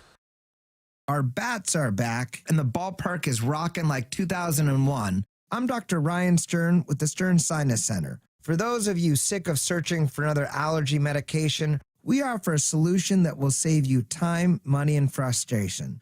Rynair is a simple, minimally invasive procedure that significantly reduces postnasal drip and stuffiness. We're taking new patients. Schedule your appointment in Auburn or Federal Way or go to sternsinus.com. You gave years, maybe decades to your job. You showed up, worked hard, and planned for retirement. But now the company's changed, or maybe you've taken a buyout or been forced into early retirement. So what happens next? I'm Jeff Jr., founder of Trajan Wealth. And if you've built up a 401 401k or thrift savings plan? Now is the time to ask, is that money really working for you? Many workplace retirement plans offer limited options and even less guidance. At Trajan Wealth, we help people just like you roll over their accounts into IRAs with more flexibility and personalized investment strategies built around your goals. For households with $500,000 or more, let us build you a personalized plan. We operate on veteran values, service, trust, and doing what's right. Your next chapter starts now. Call Trajan Wealth, 206-466-3300. That's 206-466-3300. Advisory services offered through Trajan Wealth, LLC, an SEC-registered investment advisor. After 35 years in the window industry, I know choosing the right team for your window or door project is a big decision.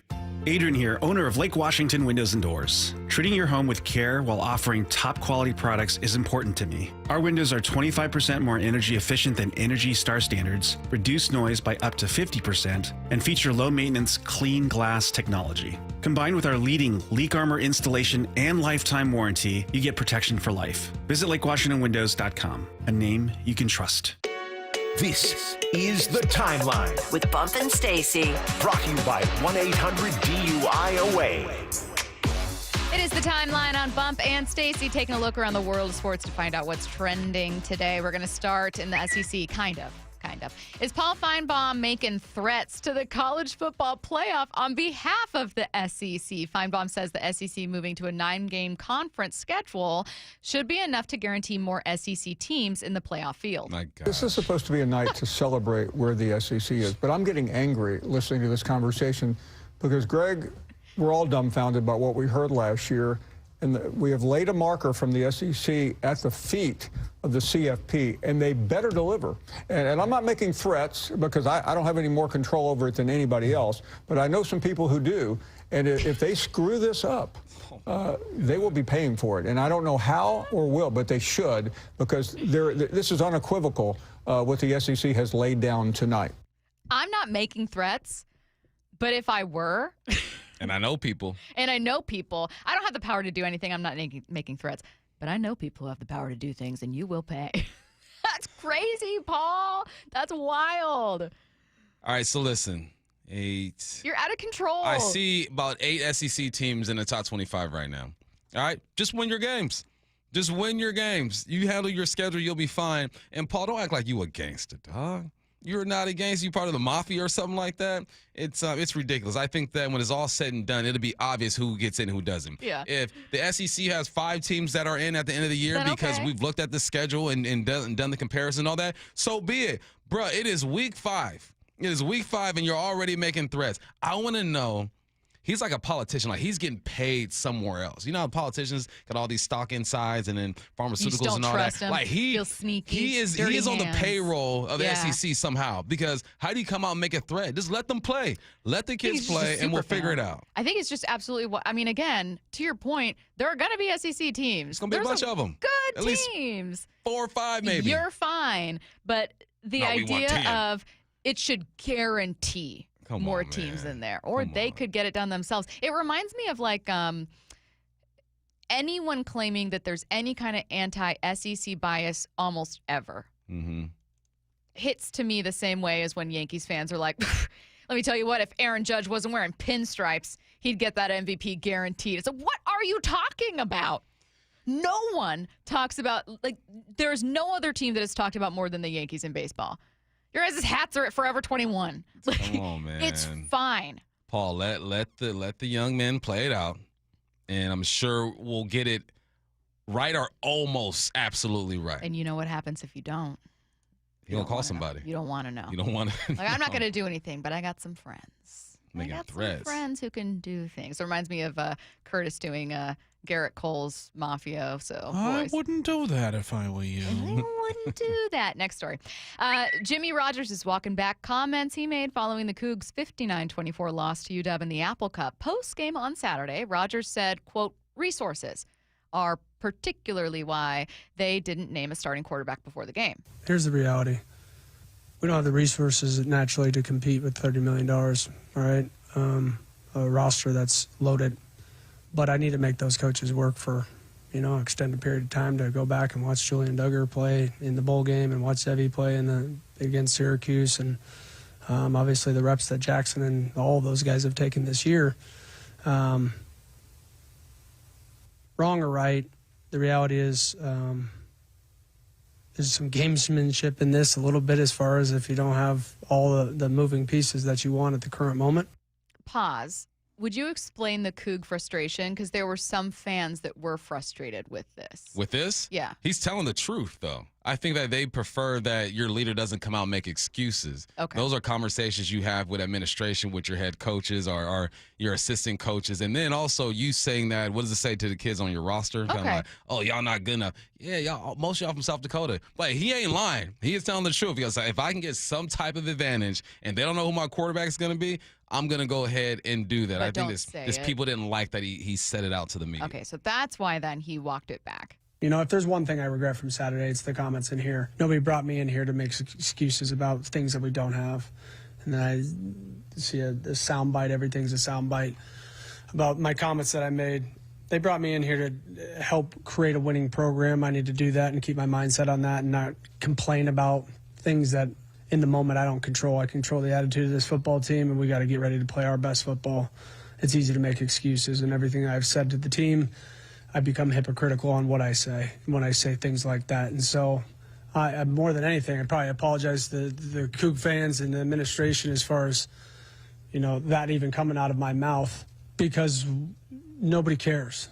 And I've said it before, nobody's going to save us right now. We got to save ourselves. We got to commit to the process. We got to compete. We got to find a certain level of focus and passion to step on the field with and compete. And we're not going to stop trying. I can promise you that.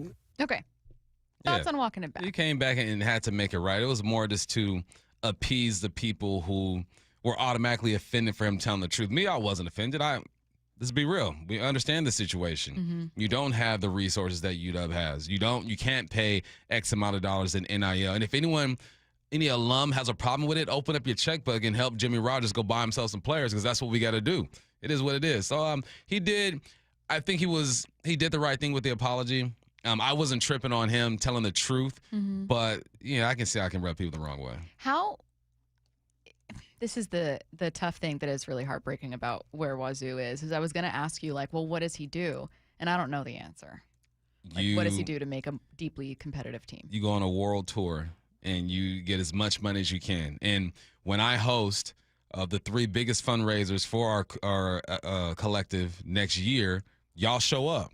Like if you're tired of seeing what's out there or coach not having the resources, next spring when Yogi Roth and I do our tour and we stop in Yakima, we go to Spokane, we're here in Bellevue, and we're trying to raise money to help support it, show up and give to the university. If not, you're not gonna be able to compete. And everyone say, oh, what about the $20 million that you get? We don't have the $20 million. That's just like the threshold. That's how much you can spend the university. We don't have the $20 million. So don't cry about it. Be about it and help your university. All right, next and last story in the timeline. Curtis, I'm actually going to turn to you for a little bit of a refresher here for listeners on what exactly happened, the drama with Ace Bailey. Would you walk us down memory lane here? Yeah, his agent tried to steer him from going to like 3 or 4 teams in the NBA draft, and we all kind of think that the Utah Jazz were one of those teams that he told him not to go to, because he declined every pre-draft interview, he declined every pre-draft workout. And was the only top pick to do that. Right, he was the only guy to just say, I'm not talking to you. And the Utah Jazz said, well, that's too bad, because we're going to draft you. We'd love to get to know you. And then obviously some post-draft controversy. Right. Didn't know if he was going to report on time. I believe he reported like a day after it was required for him to report to Utah. So everybody's kind of like, I don't know if this guy really wants to be here. But there was news yesterday that he has since moved on from that agent who, I don't know if it was like a close family friend or whatever, but he was giving him some pretty bad advice. I think it was a family friend. Yeah. And smart of him to recognize this now rather than years down the road where maybe you're in a situation like Kawhi Leonard, who could potentially have millions and millions of dollars voided from his contract if things are going that route. Because Kawhi's represented by, I think, an uncle who a lot of NBA teams have been scared off by. Now, there are some athletes that are represented by family members or who their family member is a top consult and they end up being just fine. Lamar Jackson, I think his maybe like Thought one it of was the his top people mom, is his wasn't it? mom. Yeah. I don't know if maybe he has like another agent there for certain business dealings or whatever, but his mom has been like step and step with him, lockstep, that's the word I'm looking for,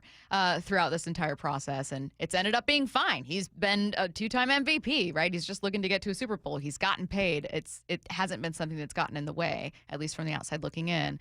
But Bump, what are maybe some of the balancing act there between, in theory, no one cares about you more than family. You can trust family. On the other hand, man, it feels like some people get themselves into trouble with this kind of thing. I am highly against doing major business with family. Highly against it, because your conversations that you have with someone that you're just doing business with, you don't have blood ties or anything like that, are completely different. Family gets emotional. They try to guilt you sometimes, and the lines are blurred a bit. I've done it before. I would not recommend it. All right, we want to send one of you and 3 friends to watch the Seahawks' 50th season celebration game on October 5th. All you need to do is open the Seattle Sports app and click the Win tab to find out how. If you don't already have the app, just text the word app to 866-979-3776, and we'll send you a link to download. Enter daily to increase your chances to win. This contest runs through Monday, September 29th. Looking at a couple playoff scenarios for the Mariners next on your home for the playoff-bound Mariners, Seattle Sports and the Seattle Sports app. MLB Network insider John Morosi with Wyman and Bob. We look forward to it each and every week. Look at that smile. He's already smiling. This is a really good Seattle team that looks like a division winner. They're playing like it, and their closest competition, their flaws are showing up in the worst possible time. So they should win the division. They probably will. The Seattle Mariners right now are the best team in the American League West, and there are plenty of people who think they might be the best team in the entire league. See the full conversation on the Seattle Sports YouTube page. Everyone wants to get the best deal they can when they buy a car. But what about when you want to sell your car? Of course, you want to get the most money possible, but how do you get the most you can without selling it yourself? Well, that's where my friends at Wayscar Ford in Auburn step in. Not only will they buy your car today, but that's just the beginning, because once they resell your old car, they send you another check for 50% of the profit of the sale of that car. Seriously, they've already given back over $800,000 to their customers. It's such a great offer, and I know exactly what you're thinking right now. Okay, but how are they able to do it? It's not a consignment. You get paid for your car right away. Wayscar Ford pays you right up front. They buy your car for fair market value, so no more insurance, no more maintenance, no more storage. Then they pay you half the profit when they resell your car. Get the most money possible for your old car at Wayscar Ford Isuzu in Auburn, and let them do the work. WayscarFord.com.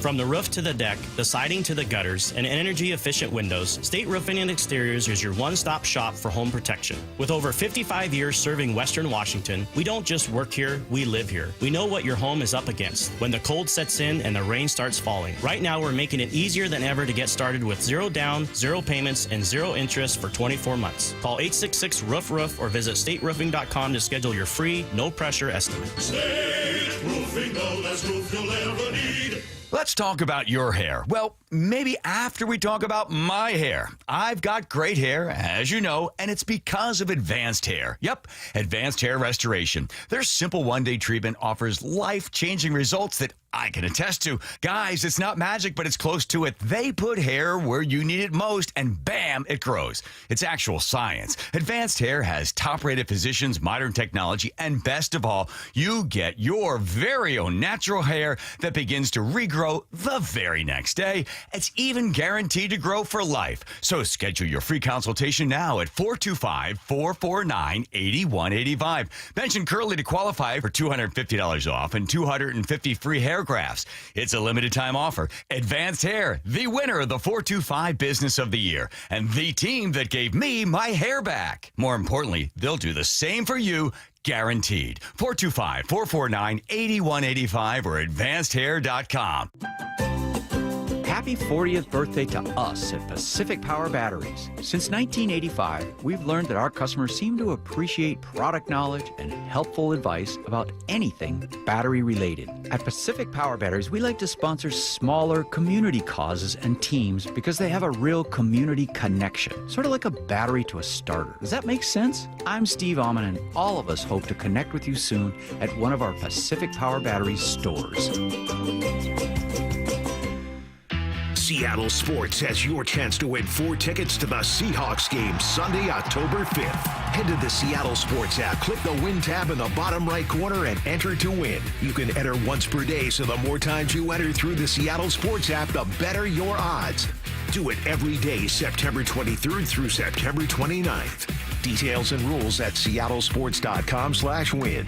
From the home of the Seahawks, Seattle Sports.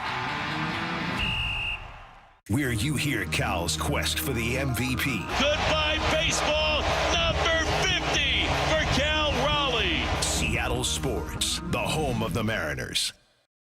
I saw her texting coming up to a stop sign, and so I saw the accident coming, and she T-boned us. In the blink of an eye, Crystal's life changed when she suffered a severe spinal injury. The pain was something I had never experienced before in my neck. I got massage therapy. I saw a chiropractor. I was prescribed muscle relaxers so I could sleep. I got depressed. Nothing was relieving the pain. Drugs, sleepless nights, and depression. Sound familiar? I'm Dr. Mark Shelley, a chiropractic physician and board-certified functional neurologist. At Sound Pain Solutions, our treatments include high-dose laser combined with spinal decompression and other comprehensive therapies to rehabilitate damaged discs. We use treatments that are non-surgical, FDA-cleared, drug and pain-free. I was able to get off my pain medicines, and I was able to sleep through the night, and that was what I was desperate for. To learn if you're a candidate for our treatment, call us. Sound Pain Solutions, 855-996-0025, or click soundpainsolutions.com. There it goes! Storybook season by Cal Raleigh. He has done it! 2026 Mariners season ticket memberships are on sale now. There's no better way to catch Cal, Julio, and the crew at T-Mobile Park with year-round savings, no ticket fees, access to exclusive pre-sales and events, and more. And you've got 2 great options. Reserved memberships let you lock in the best locations in the ballpark so you can make your favorite spot home all summer long, whether you want to catch 20 games or the whole season. Oh, he makes the catch! What a snag by Julio Rodriguez!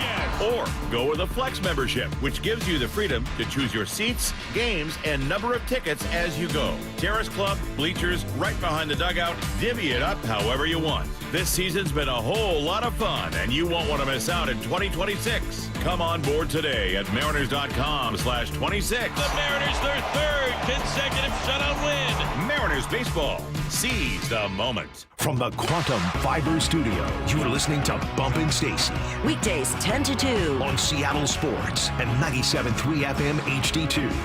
All right, coming up in 15, Washington Wednesday, UW Wednesday with CBS Sports' Gary Danielson. Before we get to that, talking about the playoff picture the Mariners are looking at, we're going to go all Mariners, talking to some of our favorite voices from 1 to 2, but jumping in for a little bit here, I earlier, Bump, said that I would almost prefer if the Mariners clinched a 2 seed because it would A, give you a bye, and B, you'd play one of 2 teams that I think are just more flawed than, let's say, the Yankees or even the Blue Jays, that being Detroit, who blew a 15.5 game lead, or Cleveland, who up until the last month of the season looked very much out.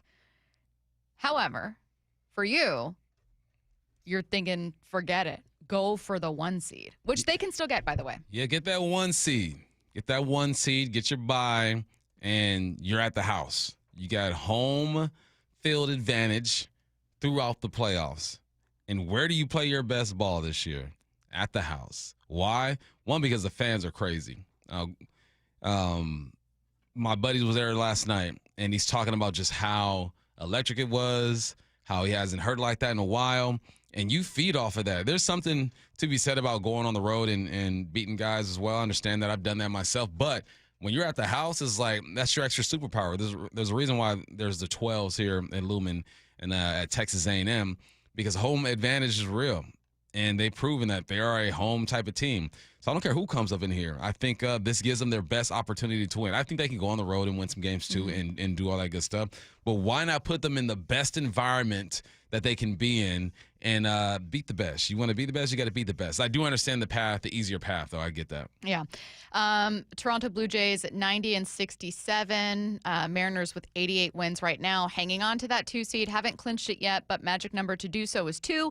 Magic number to clinch the West is 1. So either with a win tonight, an Astros loss, you are AL West champions for the first time since 2001. And it's interesting to have our sights set on so much more before season's end. I feel like I'm used to watching a Mariners team where you're looking at the final series of the season going, okay, if you sweep this and the Astros lose 1, you know what I mean, doing all these scenarios, or maybe it's like you can only afford 1 loss and you're looking at how you can finally make it. I mean, I don't think any team has come closer to making the playoffs and missing out by fewer games than have the Seattle Mariners. This is different. This is, you've clinched a spot. You got 2 more games in this series and another series. What's next? I do have, though, some concerns maybe with the team, as I would with any team, that I just... What concerns? Well, I'm still a little bit concerned about pitching overall. They've been significantly better post-All-Star break. That's notable. Much better post-All-Star break, particularly when it comes to racking up a ton of strikeouts. And look, I mean, to be frank, through 8 innings yesterday, they looked awful. The defensive questions. I mean, that's offensive questions. We can't look at against the worst 14 team in out of baseball. 15, but that's baseball. Like, I know. We can't look at that one game and ignore the 14, 15 prior to that. But I it's think because that's not typically who they are. Yes. If you on a run like they've gone on, I'm expecting something like that, right? It'd be nice for them to say every night be guaranteed. But that's tough to do. It's not like, basketball where the Warriors won, 72 games or something like that? Like, because there's so much fluidity in the game. There's so much chemistry and connectivity between player and player. Baseball is one-on-one, man. So I get the concern, but they've shown me over the past 16 games that that's not really who they are. I think that's where my tepid approach, normally I don't like meekness, and I always joke about like loser mentalities, but that's, I think, explaining my slightly tepid approach to the exact playoff picture that I want, because I just have more confidence in this team and how they pair up against Detroit or against Cleveland than I do against New York. Although, to your point, well, maybe that doesn't matter because you've played wonderfully at home. So who cares if the Yankees are coming to town? And they still found a way to get up out that situation too. I think that's important. It's important to point out that they struggled and things weren't as fluid as we would like them to be. End of the day, they found a way to win that ball game. And there's going to be games in the postseason where they don't look good. They're not going to go undefeated in the postseason and get all the way to the World Series and be flawless. That's baseball for you, man. I know people hate that explanation, but that literally is. You win 90-something games if you're a good baseball team. Like out of 162, you win 90-something games, and bad teams beat good teams. Good teams lose to bad teams. It's the randomness of the game, and I think it's probably the most random sport out there, I would say. Because in football, you can point out the good football teams and be like, they're going to win 12, 13 games and be fine. Basketball, same thing. They're going to win 50 games and be fine. With this, because you play so many games, there are going to be stretches where you just look like a bad team. The Yankees have done it. The Brewers, they won like 14 in a row at one time. Then they dipped a little bit. It's just the name of the game. I mentioned some of the not weaknesses, but concerns I have about the team, the things where you're like, man, I hope that doesn't cost them. But you have so much faith in other things that you kind of, count on that. I mentioned that this squad feels better than 2022. I know you feel the same. I'm pretty sure Curtis feels the same. I had someone tweet in saying, well, the 2022 team had 90 wins. Technically, this team would need 3 more to surpass that. So are they really better? I think there's not a doubt in my mind this team is better than 2022. What do you think? I would agree 100%. That's an easy way to look at it. Oh, wins and losses. I understand that. But you got to look at this lineup, what it's doing, the numbers that it's putting up, and how they're producing as of late. They weathered a storm. The storm is what got them around 90 wins this year. But the way they're playing now, there's no doubt that this team is better. Josh Naylor was not on this team last year. Julio is ending the season even better than he did last year. Cal is having a season that he probably won't have again. No, this team is definitely better. I think if you want to point to something, you can look at the rotation and say they haven't been what they've been in the past few years. But overall, I think this team is better. Well, and again, this pitching is actually 2024 was the absolute best that we've seen with this lineup. But, I mean, in 2022, 8th in ERA, 12th in strikeouts. 2025, 12th in ERA, 9th in strikeouts. And that's gotten better post-All-Star break. It's not drastically different. Don't conflate the feeling we had about the rotation last year with where this team was in 2022. And then the offense isn't even close. They're third in home runs. Average doesn't sound impressive with 20th, but it's better than like second to worst in the league where they were in 2022. They're 6th in stolen bases, 16th there in 2022, 10th in runs, 18th there in 2022. This is a better team. Yeah. And it's why I think so many people are talking about, rather than, wow, how cool they made it. Wow, this is absolutely insane. I'm so glad I get to experience this. I can't tell you about how many people I hear going, I mean, they could win a World Series, right? Yeah. You can't. A different conversation. Here's what you can't do. You can't nerd out and all the other metrics and show why they're not good. And then when they are balling, lose those metrics and so at a basic win-loss type deal. I think now the time when you really look at the metrics to figure out how good they really are. Mm-hmm. Watch high school football live Friday night for the Seattle Sports Game of the Week presented by STSPN. Week 4 matchup pits the Skyline Spartans against the Bothell Cougars this Friday at 7 p.m. from Popkini Stadium.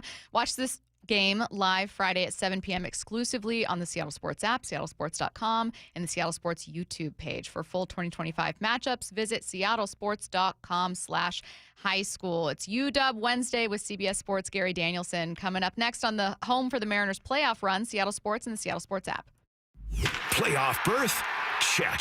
Here she comes, swing and a miss, strike 3. The Mariners are going to the postseason. We in this thing, bruh.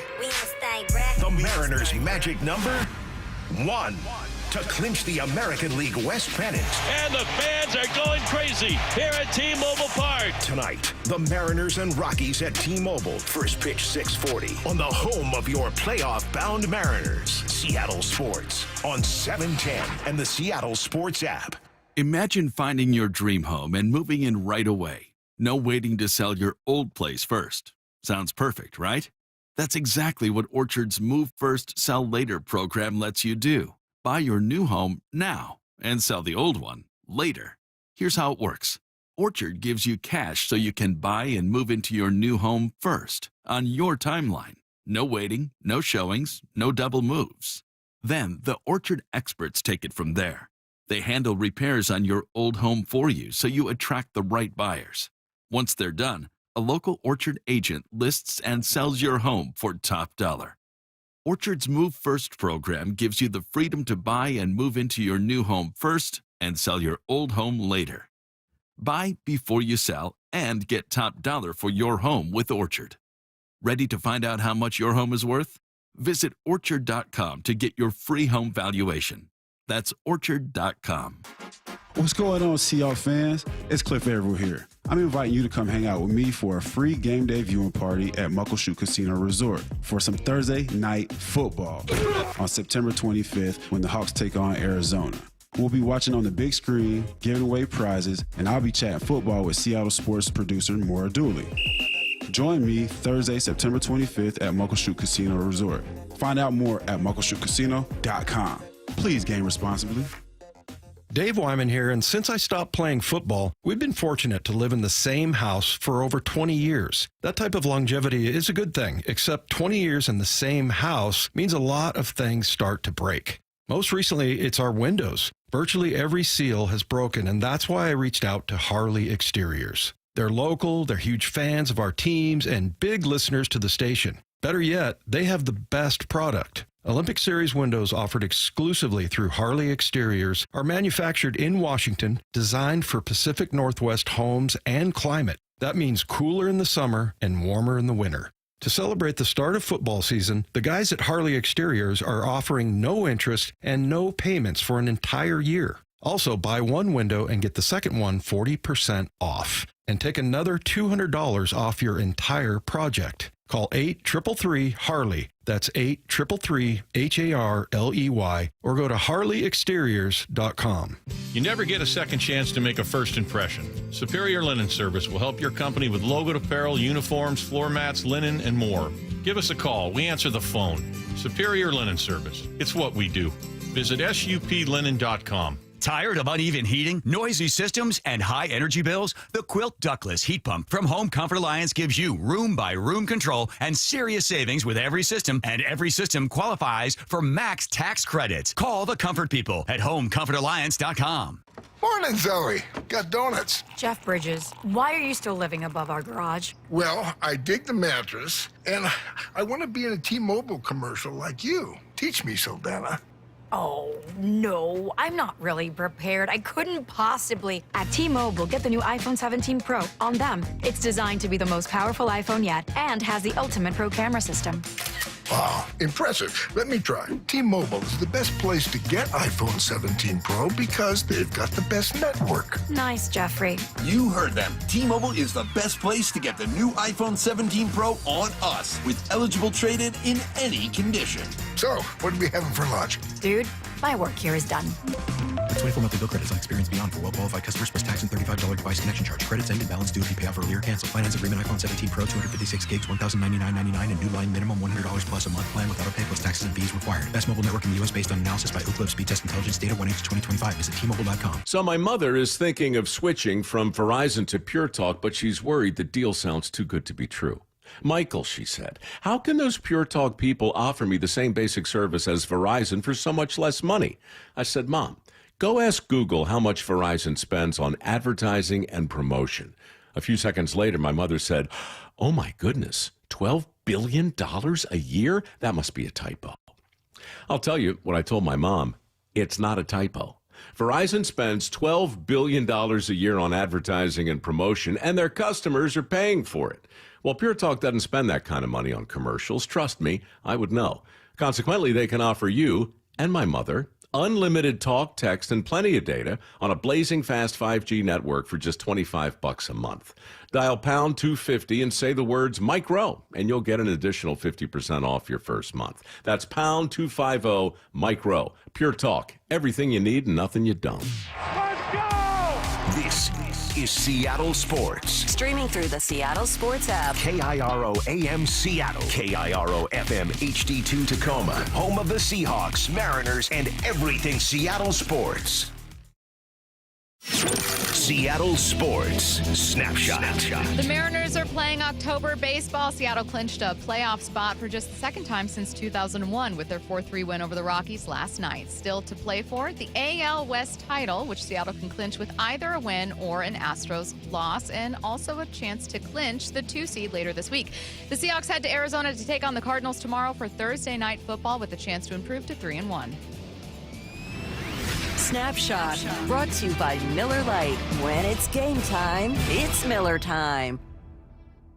Washington Wednesdays is powered by Star Rentals, preferred supplier to the West's best contractors. Washington Wednesdays, presented by Star Rentals, preferred supplier to the West's best contractors.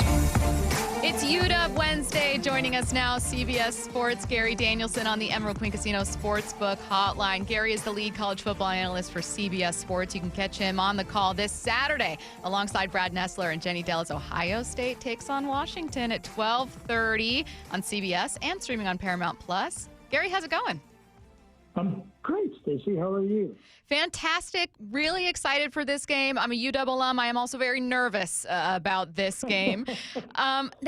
We had to be. It's Ohio State, right? I mean, it's terrified. Absolutely terrified. I actually wanted to start with just a little bit of scene setting because you did SEC games on CBS for 20 years. You're retiring from broadcasting at the end of 2025 after 36 years. Now, do I have this right? Have you gotten a chance to call a game at Husky Stadium? Oh, yeah, of course I did. I don't remember what it was. I think it was Brock Heward days when we did it. Yeah, and I actually got my first non-Big Ten road start when I was a junior. So I started in the Big Ten as a sophomore. We weren't eligible as a freshman. My first road start was Husky Stadium against Sonny Sixkiller in 1970. So I got a lot of ties with that terrible Washington team that beat us my junior and senior year. So, but my biggest advice for the Ohio State players is keep your eyes on the field. Don't look at the surroundings. It's too pretty around there. Just stick between the lines. That's the best thing to do.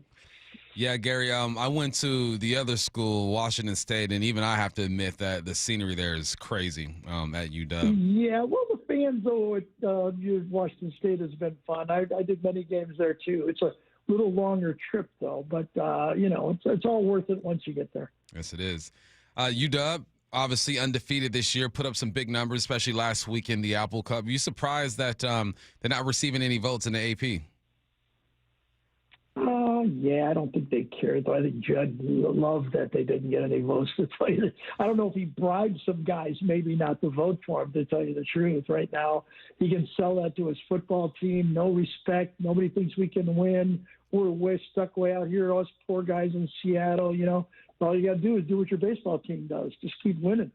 That's I'm a Tiger fan, I hate to say, so I'm still crying right here, but 15.5 up on September 10th, and they might not make the playoffs. Oh, God. That's the way sports goes, though. So, they're a good team. They haven't faced that game yet, but now they've got it. It's been a perfect preseason for Washington.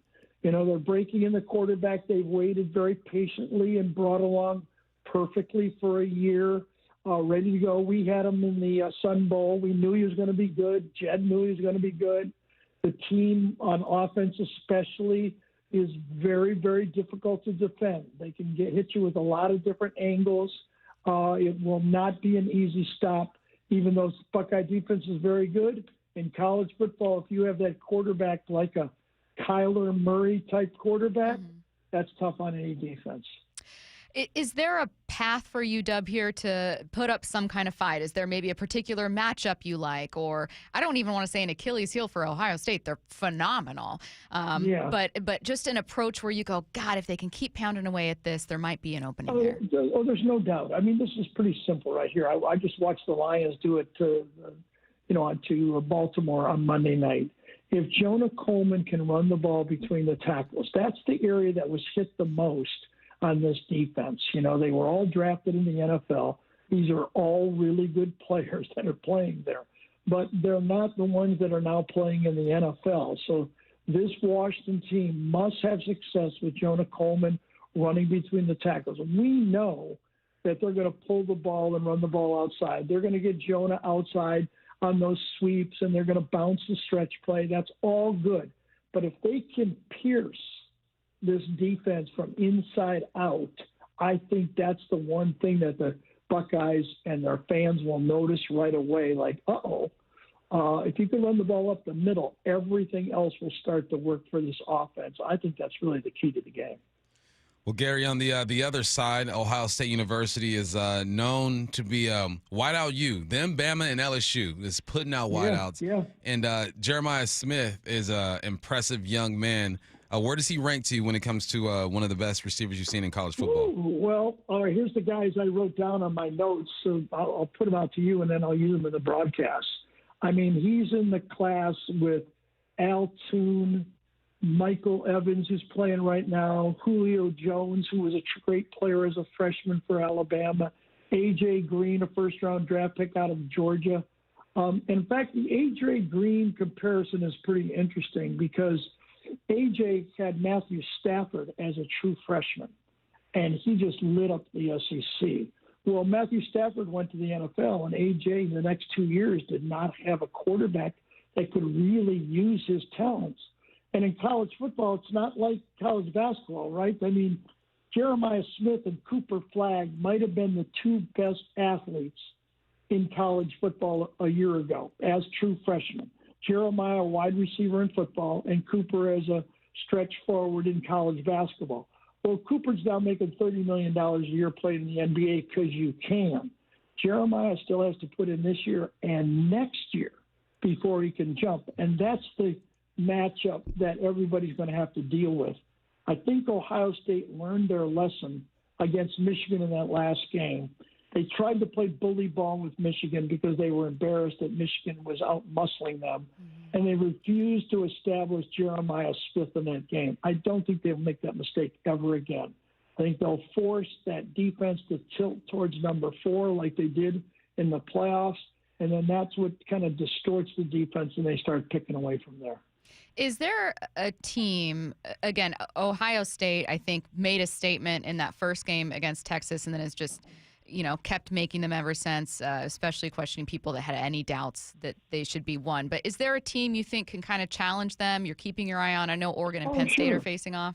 Yeah, sure. I really do. There's a lot of teams. I mean, let's not forget here that, Julian Sam has met.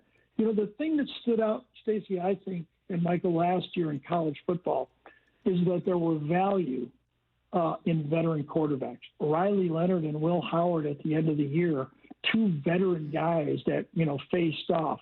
Well, Julian's a really good quarterback, but he's never played a game on the road. He's never been behind by 10 points where you're looking at your game plan and going, nothing's working. We can't handle their defensive end. The crowd's too loud. Julian's getting double teamed. Where do I go? He's never faced that before. So, this team is good, but they're not unbeatable. I mean, Penn State, even this Michigan team that's coming along, USC is a very interesting team. As you said, Oregon's an interesting team. If Washington's defense gets healthier, I mean, right now they got a few nicks. They got to step it up a little bit more. I think in this game, they probably have to win more of a shootout game against Ohio State if they're going to win. But I think there's a lot of teams. Georgia's going to get better as the season goes along. Miami's a threat on their offensive and defensive lines that can play with them. Arch Manning's going to get better at the end of the year than he was at the beginning of the year. The new playoff system allows a team to go on the road like Ohio State and stumble and still get in the playoffs and get better at the end of the year. So I think everything's on the board here. What does a win do for UW, not just this year, but as a program, as they try to establish themselves in the new conference?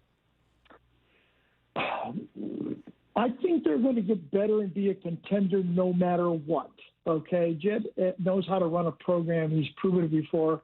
We know Washington is always able to find big players to play along the offense and defensive line, and I think that they've proven they're always going to find a quarterback and receivers. I think they're going to be a legitimate contender. Losing their coach and all those players off the one run for the championship needed a small rebuild. But I think they're there. Lose or win this game, they're going to do the same. I think with a win, they'll just be able to attract a couple more of those super players that are looking there that could make next year. I'm not saying they're not this year, but I think they're a year away from being a contender for the national championship. I think this year they're a contender for the playoffs. I don't disagree with you at all. It's really encouraging to hear, though. I wanted to kind of follow up with you talking about Jed at the beginning of that. I've been wondering, again, I mentioned I went to UW, was so great to see them get to a national championship, and then it's just everyone's gone, and you're wondering how long is this going to take. Right. So I'm elated to hear that you think that they're building up. Is it Jed almost in particular that you kind of have so much faith in? Is it, pieces that you look at with this team where you go, this guy's young, he's really got something special? Where are the pieces that you see? I think the lineage of Washington football has always been good. It's maybe playing in the Pac-12. One of the worst things that happened, I thought, to West Coast football, and I said it and I was out on a lonely island about this as the dumbest guy in the world, okay? I thought going from 2 teams in the national championship, I did one of the first ones, Michael Vick against Florida State in a championship. I thought going from 2 to 4 was the worst idea you could have ever had because I knew conferences were going to get eliminated. It was going to be embarrassing. And it happened to be the Pac-12 that year after year they just weren't getting any visibility, and it just crumbled their conference. I think now being in the Big Ten, being in one of the 2 major conferences, Washington's going to attract good football players, number one. Number 2, I think the transfer portal and the NIL helps the Big Ten more than it helps the SEC. The SEC was always that's where a lot of football players live. That's what they dream of. I told this story a number of times when I did SEC football. When I grew up being in the North, I grew up a Lion fan. I didn't grow up a Michigan or a Michigan State or a college fan. All I ever watched was Sunday football, the Detroit Lions. And I think that's most of the people in the North. Maybe not out west where you guys live, but, most of the Big Ten was that way. Whereas in the South, pro football wasn't big. Alabama, Georgia, Tennessee, LSU, Florida, that was your team growing up. That was your dream. I dreamed of playing for the Lions, not playing for Michigan. And I think that has helped the Big Ten. I think they're going to stock better football teams. I think Jed knows how, with his NFL experience, to put a football team together, also with an eye on the future at the same time. And I don't think you'll see those dips that maybe occurred in the past. It's UW has always been a national brand. No matter where you are, you kind of understand exactly who they are. But how are they perceived within the Big Ten? You said they're a few years away from actually becoming contenders, but as they stand right now, do they have the respect of the fans in that conference, or are they still trying to win them over? I don't think the Big Ten fans understand Washington football at all, to tell you the truth. I mean, the announcers do, we do, I do, from afar I do. But it's really different for the Big Ten fans. I mean, they're still, their big game, is Iowa, Minnesota, Purdue, Indiana, Penn State, plays Michigan and Ohio State. So it's going to take some time. But, winning cures all evils. I mean, all you got to do is make the playoffs. I didn't say a number of years. Things can turn around real quick in college football now.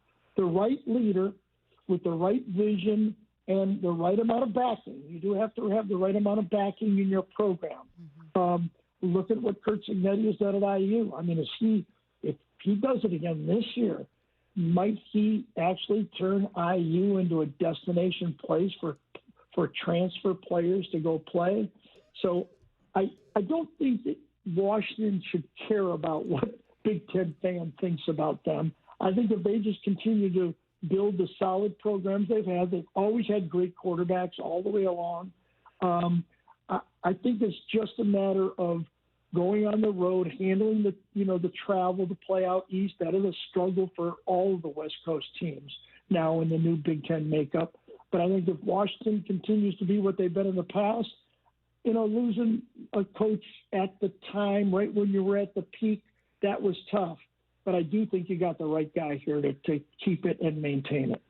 He is CBS Sports' Gary Danielson, lead college football analyst for CBS Sports and the longest tenured college football analyst on any network. We're lucky to have him on the call this Saturday alongside Brad Nessler, Jenny Dell, as Ohio State takes on Washington. Again, 12:30 p.m. kickoff for this one on CBS and streaming on Paramount+. Gary, thank you so much, man. We appreciate it. Thanks, Gary. Well, the way you said that, I figured out I just probably did over 600 live games, so I should be able to handle this one way or another. Bringing a lot of knowledge to this one, Gary. Thank you. Thank you. Appreciate it. I feel encouraged by what Gary said about Washington. You think they're going to win? Let's get to headline rewrites. Extra, extra, read all about it. Headline rewrites. We must make headlines. The real story behind the headlines in today's news with Bump and Stacy. Headline number one, Zach Charbonnet was a full participant at Tuesday's practice. Devin Witherspoon and Julian Love were listed as limited. What's the real headline? Don't let these Seahawks get healthy. They're going to be unstoppable. Bump, can I tell you something? Sure. Earlier, I was on the reset with G, and I said, honestly, maybe they won't play Zach. Maybe they're going to try to let him rest up. It's a short week. Let him get 10 days until you have to play again on Sunday against, I think, Tampa, right? Mm-hmm. As opposed to playing on Thursday. Nope, full participant. I'm an idiot. Maybe he does play. What do you think? No, I think he plays if he's completely healthy, right? They're not going to put him out there if he's 75%, 80%. No, but I think Mike McDonald also realizes this is the NFL. You got to win every single game. I mean, even if you are favored, you're not favored. The line has changed a bit. It was the Hawks 1.5 underdogs. Now I think they're 1.5 favorites to win this thing. Mm-hmm. But this is Arizona, and defensively they are good. And how do you beat up a team that is good defensively? You run the football, you make it physical, and you do that by saving your horses. Now they're not going to risk it. If he weren't ready to go, they wouldn't put him out there. But I like seeing Spoon in the mix. J Love coming back, possibly. Nick Maware has been talked about as well. We haven't seen this team at full strength. We saw it for like 6 plays, and then Nick Maware goes down. So I want to see what it looks like. Let's stick with the running game for just a little bit longer here. We loved the bounce back they had offensively against the Steelers. It was a big day for Ken Walker. Awesome stuff. It was an interesting one because even though they completely blew out the Saints, again, some of those drives were like 11 yards long. You know what I mean? Ken Walker at one point had, 2 scores on like 8 yards or something? Yeah, like that? it was something crazy. So, that being said, what are you waiting to see specifically from the run game? Forget special teams. Forget as a whole team, specifically the running offense. Explosive plays. I want to say the biggest run for the Seahawks this year has been a 20-yard run by by Ken Walker. You got a 7-yard game by Zach Charbonnet, an 8-yard game by Halani, and a 10 by Jacardier Wright. I just want to see explosives, because that's Ken Walker's game, man. At one point, he had a 60-yard touchdown. Just explosives. And let's get that average up a little bit. As a team, they're averaging 3.3 per carry right now. Ken Walker alone is 4.2, so that's a bit better. But collectively, explosive plays, and just be consistent. Headline rewrites. Headline number 2. In his personal newsletter, Tom Brady says only the paranoid and distrustful believe there's a conflict in his roles with the Raiders and Fox Sports. What's the real headline? That sounds like something someone would say when there's definitely a conflict in roles. Only haters think there's a conflict in roles. That's what Tom Brady says. Thomas. You're too paranoid. We've never seen this before. And anyone who's in the business understands that during production meetings, there is information that is leaked. Now, he gets recordings of the production meetings, not actually in that, but you got to be cautious with what you say because it's not like who the Raiders play this week. Who do the Raiders play? Let me see. The Raiders got they have the Bears. So let's just say that before this game, he called a Bears game. And he got some type of information when it comes to Ben Johnson and some tendencies and what he likes to do. He's going to use it. He's going to give it to the coaches. Now, everything is on film. It's not like they can make something up. They're just going to run with it. They're going to do their research. But there's a conflict of interest there. It's up to the teams to limit the information that he does get. I'm actually really glad you mentioned that. And I want to kind of lean on your own experience in those pre-production meetings because you've obviously covered games for networks before. I think there are people that, and it's not out of a place of not caring or stupidity, but like most people have never been a part of a pre-production meeting.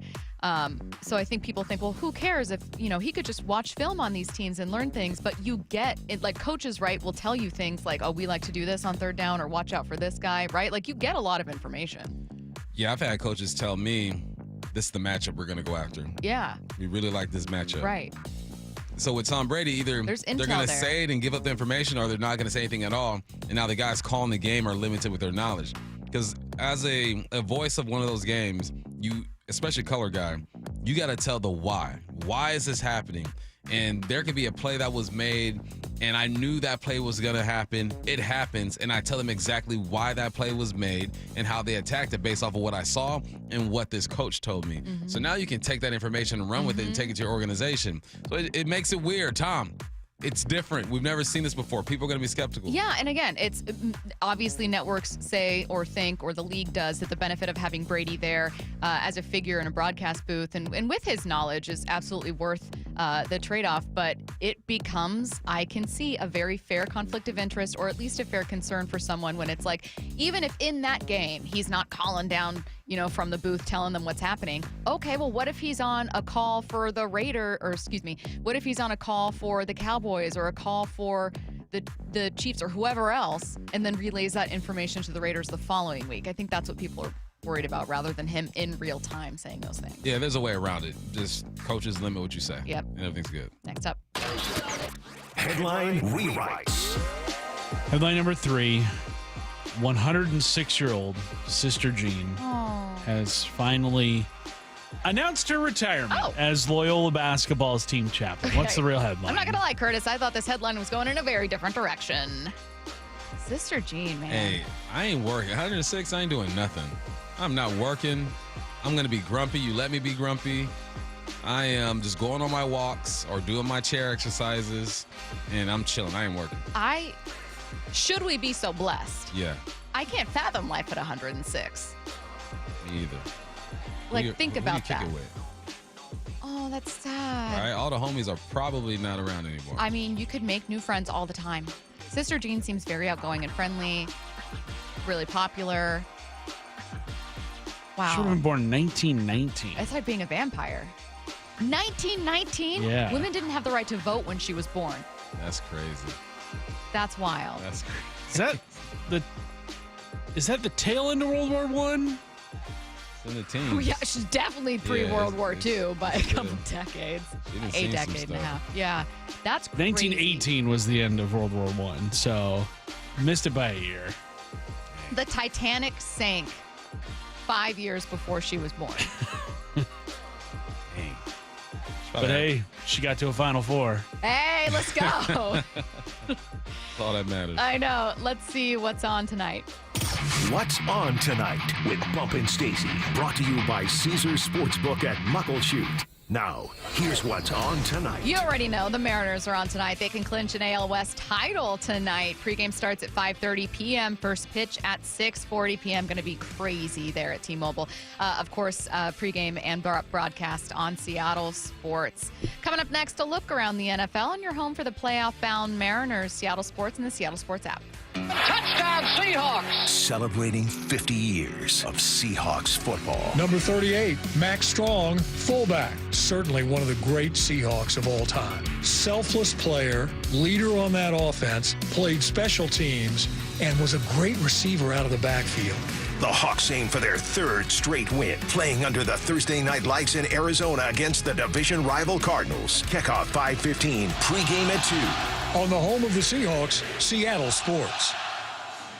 Are your investment dollars working as hard as they should be? You've spent years building your future. Don't let outdated advice put it at risk. Hi, I'm Jeff Jr., founder of Trajan Wealth. We're a veteran-owned firm proud to bring a new standard of financial care to the Seattle area. Our nationally recognized advisors are fiduciaries, ethically bound to put your interests first. That's the highest standard of care in the industry. As a privately held company, we answer to you, our valued clients, not shareholders. For households with $500,000 or more, let us build you a customized plan. From Bellevue to Tacoma, get advice you can count on. It's time to take a fresh look at your financial plan. Call Trajan Wealth, 206-466-3300. That's 206-466-3300. Trajan Wealth. Plan smarter, dream bigger. Advisory services offered through Trajan Wealth, LLC, an SEC-registered investment advisor. You're losing your hair, and you simply need a solution that works. You want the best. Modern technology, top-rated physicians, something that's guaranteed to work. Guys, you need world-class Dr. Perungo and his team at Advanced Hair. Advanced Hair has completely redefined hair restoration. From the experience itself to their unmatched results. Receding hairline, bald spot, thinning hair, maybe all three like I had. Get your hair back with Advanced Hair's simple one-day treatment that begins to regrow your own natural hair the very next day. Advanced Hair has changed tens of thousands of lives, including mine. And get this, Advanced Hair is once again the winner of the 425 Business of the Year. For your free consultation, call 425-449-8185. Right now, you'll get $250 off and 250 free hair grafts. Refine your hairline with the team that redefined hair restoration. That's 425-449-8185. Or for the before and afters, visit advancedhair.com. Imagine homes so well designed and so luxurious, they'll be setting the standard for decades. You're imagining a Mainview home. Now imagine a Mainview home on sale, saving $50,000 to $120,000. Isn't that what Brett and Amy bought? Yeah, it's a Mainview, and they saved a bundle. What are you doing? Looking at the Mainview website. It's now or never. What's better than a Mainview home? A Mainview home on sale. Mainview communities across the Puget Sound. Ryan Reynolds here from Mint Mobile. I don't know if you knew this, but anyone can get the same premium wireless for $15 a month plan that I've been enjoying. It's not just for celebrities, so do like I did and have one of your assistants switch you to Mint Mobile today. Visit mintmobile.com/radio. Upfront payment of $45 for 3-month plan, equivalent to $15 per month required. Intro rate first 3 months only, then full price plan options available. Taxes and fees extra. See full terms at mintmobile.com.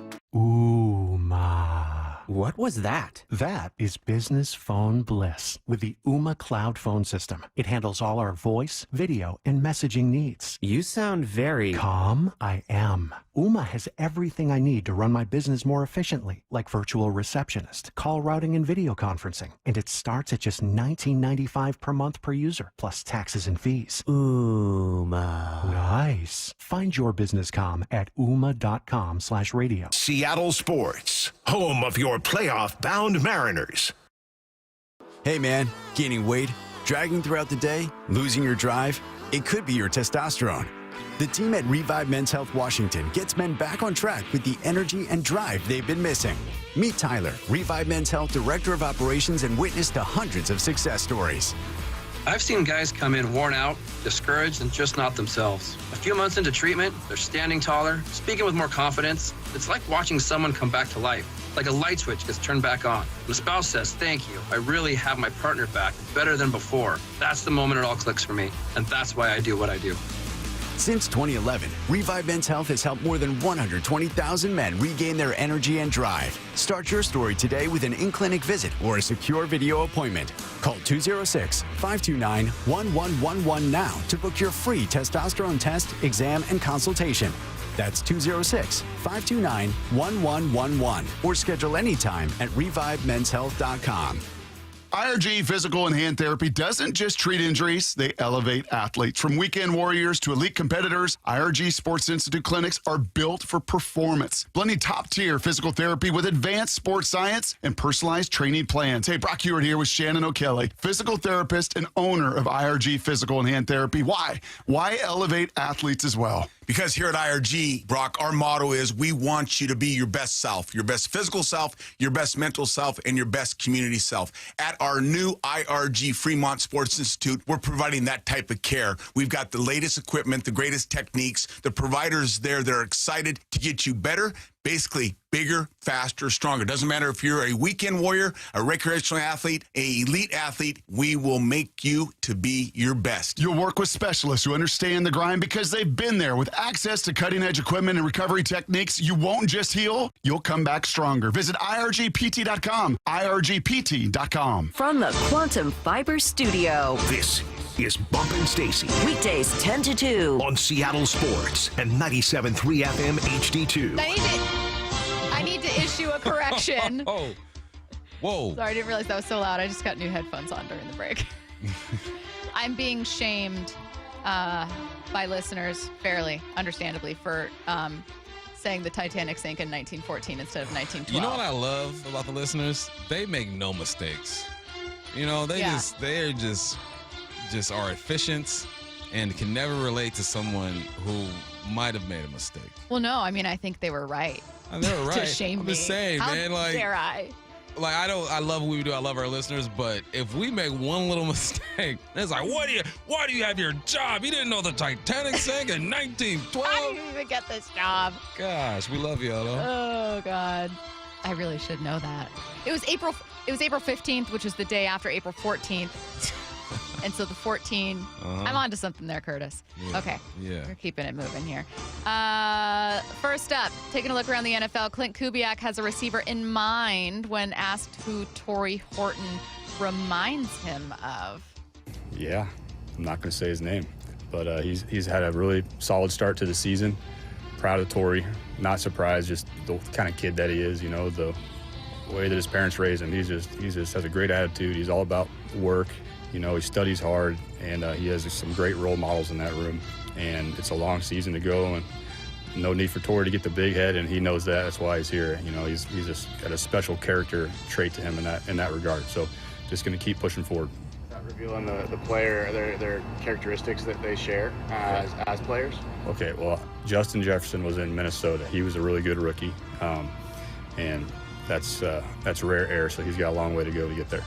I mean, that's a pretty big comparison. Chill. Listen, why not bump? Why not? Chill. I think that a couple games in, he's got 3 touchdowns in 2 games. Why not Justin Jefferson comparisons? Chill. He's good. But Justin Jefferson had a different twitch to him. It was a little different. Horton is good. Having a great start to his season, I believe that. but chill. It's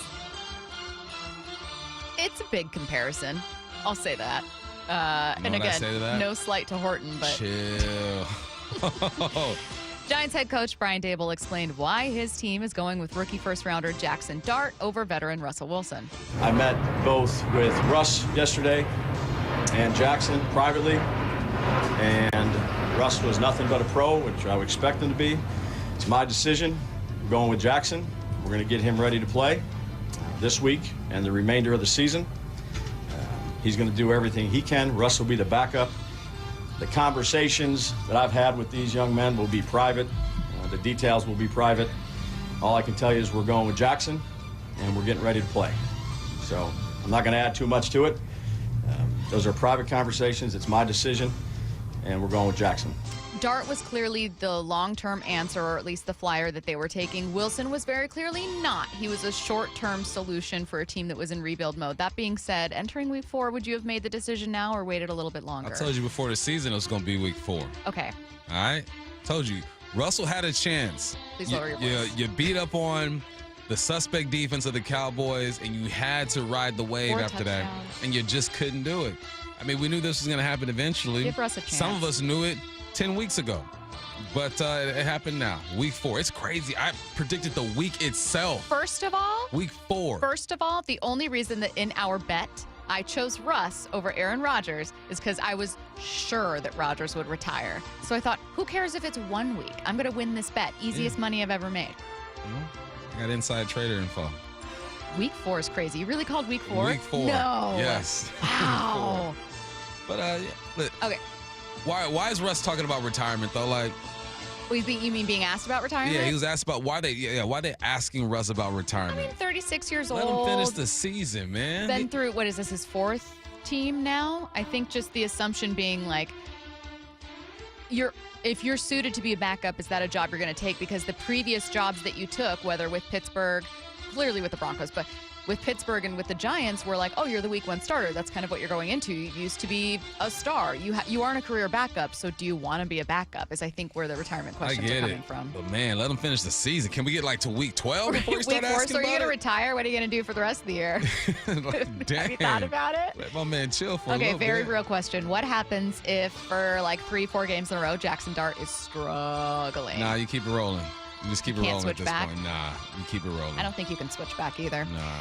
Jags head coach Liam Cohen says they're trying to find more spots to get Travis Hunter the ball after the rookie is off to a slow start. We can probably do a better job of helping him in some ways. We had a great talk with Trav after this past game in terms of just, man, like, all right, how can we help you and put you, because he's, guys, right, what is he learning? It's a lot. So we've got to, I think, be a little bit more diligent in terms of putting him in positions to maybe not have to do as many moving parts so that we can just let him go play. I remain fascinated by him as, I almost said a prospect, an actual NFL player right now, because that's a massive trade that you made, a big sacrifice you made to add him to your team. In theory, an elite weapon, but how's it going to work in the NFL? That question's still waiting to be answered heading into week 4. He's got 9 tackles, 1 pass defended. He is the 5th best receiver on the team right now. 1, 2, 3, 4, 5. 10 receptions, 76 yards, no touchdowns. It's panning out exactly what most of the NFL experts, especially guys who played in the league, said, that it's just so hard to do both. You have to be extremely gifted to play both sides of the ball and make plays in the NFL. Mm-hmm. We've only seen it happen so many times. Deion Sanders being one of them, arguably one of the greatest athletes to ever touch grass. It's a lot. So I think you got to trim it down, have him focus on one more than the other, and figure out where he's going to be long term, because a two-way player isn't something that you do for your whole career. Let's stay in the South, but go to the NFC and talk about Michael Penix and the Atlanta Falcons. Penix has struggled to start 2025, so will the Falcons stick with him? Raheem Morris, head coach out there, is standing by his guy. No, I mean, Kirk, lost his job last year, but we're not even close to that moment with Mike. Mike had a bad game. We had a bad day as a team, and it's easy for everybody to pile on, particularly like I told you, the head coach, the coordinator, obviously the quarterback, first in line for the wounds, right? And he's just in line right now. He had a bad game. He'll bounce back. A lot of confidence he'll bounce back, and I can't wait to watch the practice today. Now, I can already guess that if I ask you, is this a decision you would make, you'd say yes, absolutely. Yeah, you stick with him. Well, you give up on a 37-year-old quarterback who's done nothing through 4 games. Yeah. You don't give up on a second-year guy who you're hoping to be your franchise. You keep it rolling. Like with Dart, I expect him to struggle. You got to keep it rolling. J.J. McCarthy, he's been struggling. You keep it rolling. It's development. These guys don't enter the league as a finished product. That's not how this thing works. So, yeah, I'm with them 100%. We have time for one more here. How much closer is Jaden Daniels to returning for the Commanders? Commanders head coach Dan Quinn gave an update Wednesday. Jaden, he'll continue in his return to play process, and you'll see him out there today in a limited fashion. And we'll continue to rely on the medical team, to fully clear him. But what I can say is, man, he is doing everything you possibly can to get there. The guy's the ultimate competitor for us. You know that. I know that. Fitting to have this as our next story, since Washington and the Falcons are facing each other in Week 4. Yeah, and I think you take your time with Jaden Daniels. You have one of the better backups in the league in Marcus Mariota. He showed that he can still play and run an offense. But, yeah, this is the future. He's shown that he's an MVP-type candidate when he's healthy. Don't rush the process. What are you, what's their record right now? The Falcons or the Commanders? The Commanders. 2-1. 2-1. You got a winning record. Your division is still up for grabs. I mean, obviously, Eagles are the favorite in that thing. The Giants ain't doing nothing. The Cowboys ain't doing nothing. You make sure he's available late in the season so you can push the Eagles. We want to send one of you and 3 friends to watch the Seahawks' 50th season celebration game on October 5th. All you need to do is open the Seattle Sports app and click the Win tab to find out how. If you don't already have the app, just text the word app to 866-979-3776 and we'll send you a link to download. Enter daily to increase your chances to win. This contest runs through Monday, September 29th. Get your questions in, any question, 866-979-3776. Send it now for what I need to know. Coming up next on your home for the playoff-bound Mariners, Seattle Sports and the Seattle Sports app. ESPN senior MLB insider Jeff Passett with Brock and Salk. How complete is this Mariner team right now? We have a story coming out on ESPN.com. I think it's tomorrow. First question, what's the boldest prediction you've heard from an MLB executive or scout? Passett, the Seattle Mariners are going to win the World Series. If you just objectively look at what the Mariners are doing right now, they've had the best offense in Major League Baseball in the month of September. Get more on the Seattle Sports YouTube page and the Seattle Sports app. I had pain. I had numbness in my feet. That pain and that numbness just got worse and worse and worse as time went on. This is Greg describing life with neuropathy. I went to 5 podiatrists, tried different treatments, tried different orthotics, tried different shoes, had cortisone shots in the tops and the bottoms of my feet. Saw a neurologist. All my medical doctors said, can't help you. Live with the pain. You're not going to be able to sleep. This is your life.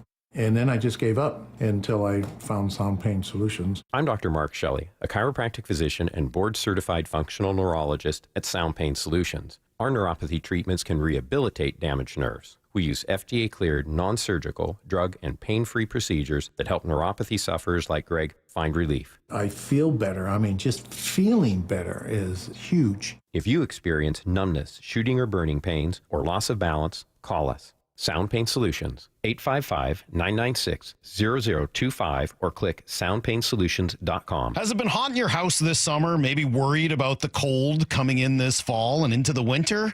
Might be because your insulation's just not up to snuff. That was my problem, Mike Salk here, and that's why I called Crawl Pros. They came out, they did a corner-to-corner inspection of my crawl space and attic, and they fixed that problem once and for all. If your home has any damaged insulation or no insulation in the attic or crawl space, you're bleeding money every month to heat and cool your home, but you don't have to. And even better, if you're a PSE customer and your home was built before 1990, you could qualify to receive a rebate on up to 95% of the cost to properly insulate your crawl space and attic. Yeah, 95%, but you gotta act now. Many of these rebates are ending at the end of this year, including the federal incentives.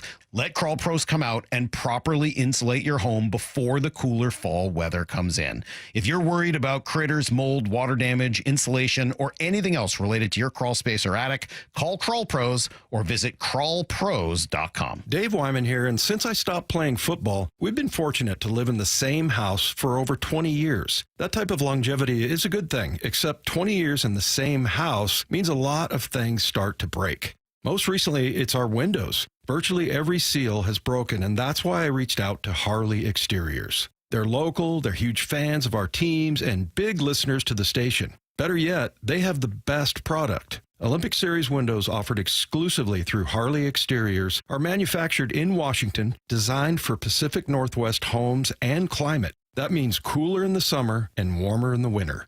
To celebrate the start of football season, the guys at Harley Exteriors are offering no interest and no payments for an entire year. Also, buy one window and get the second one 40% off. And take another $200 off your entire project. Call 833-HARLEY. That's 833-HARLEY. Or go to harleyexteriors.com. Bonneville International radio station contests are open to participants 18 years of age or older that are residents of Washington State unless otherwise specified. Employees or agents of the station, Bonneville International Corporation, other area radio stations, or any entity associated with the contests are not eligible to win unless the station otherwise specifies at its own discretion. Persons who have won in the last 60 days from a station contest or event may not be eligible. Full general contest rules are available on seattlesports.com or in person at the station during regular business hours. Baseball's postseason lives here on Seattle Sports, the home of your playoff-bound Mariners.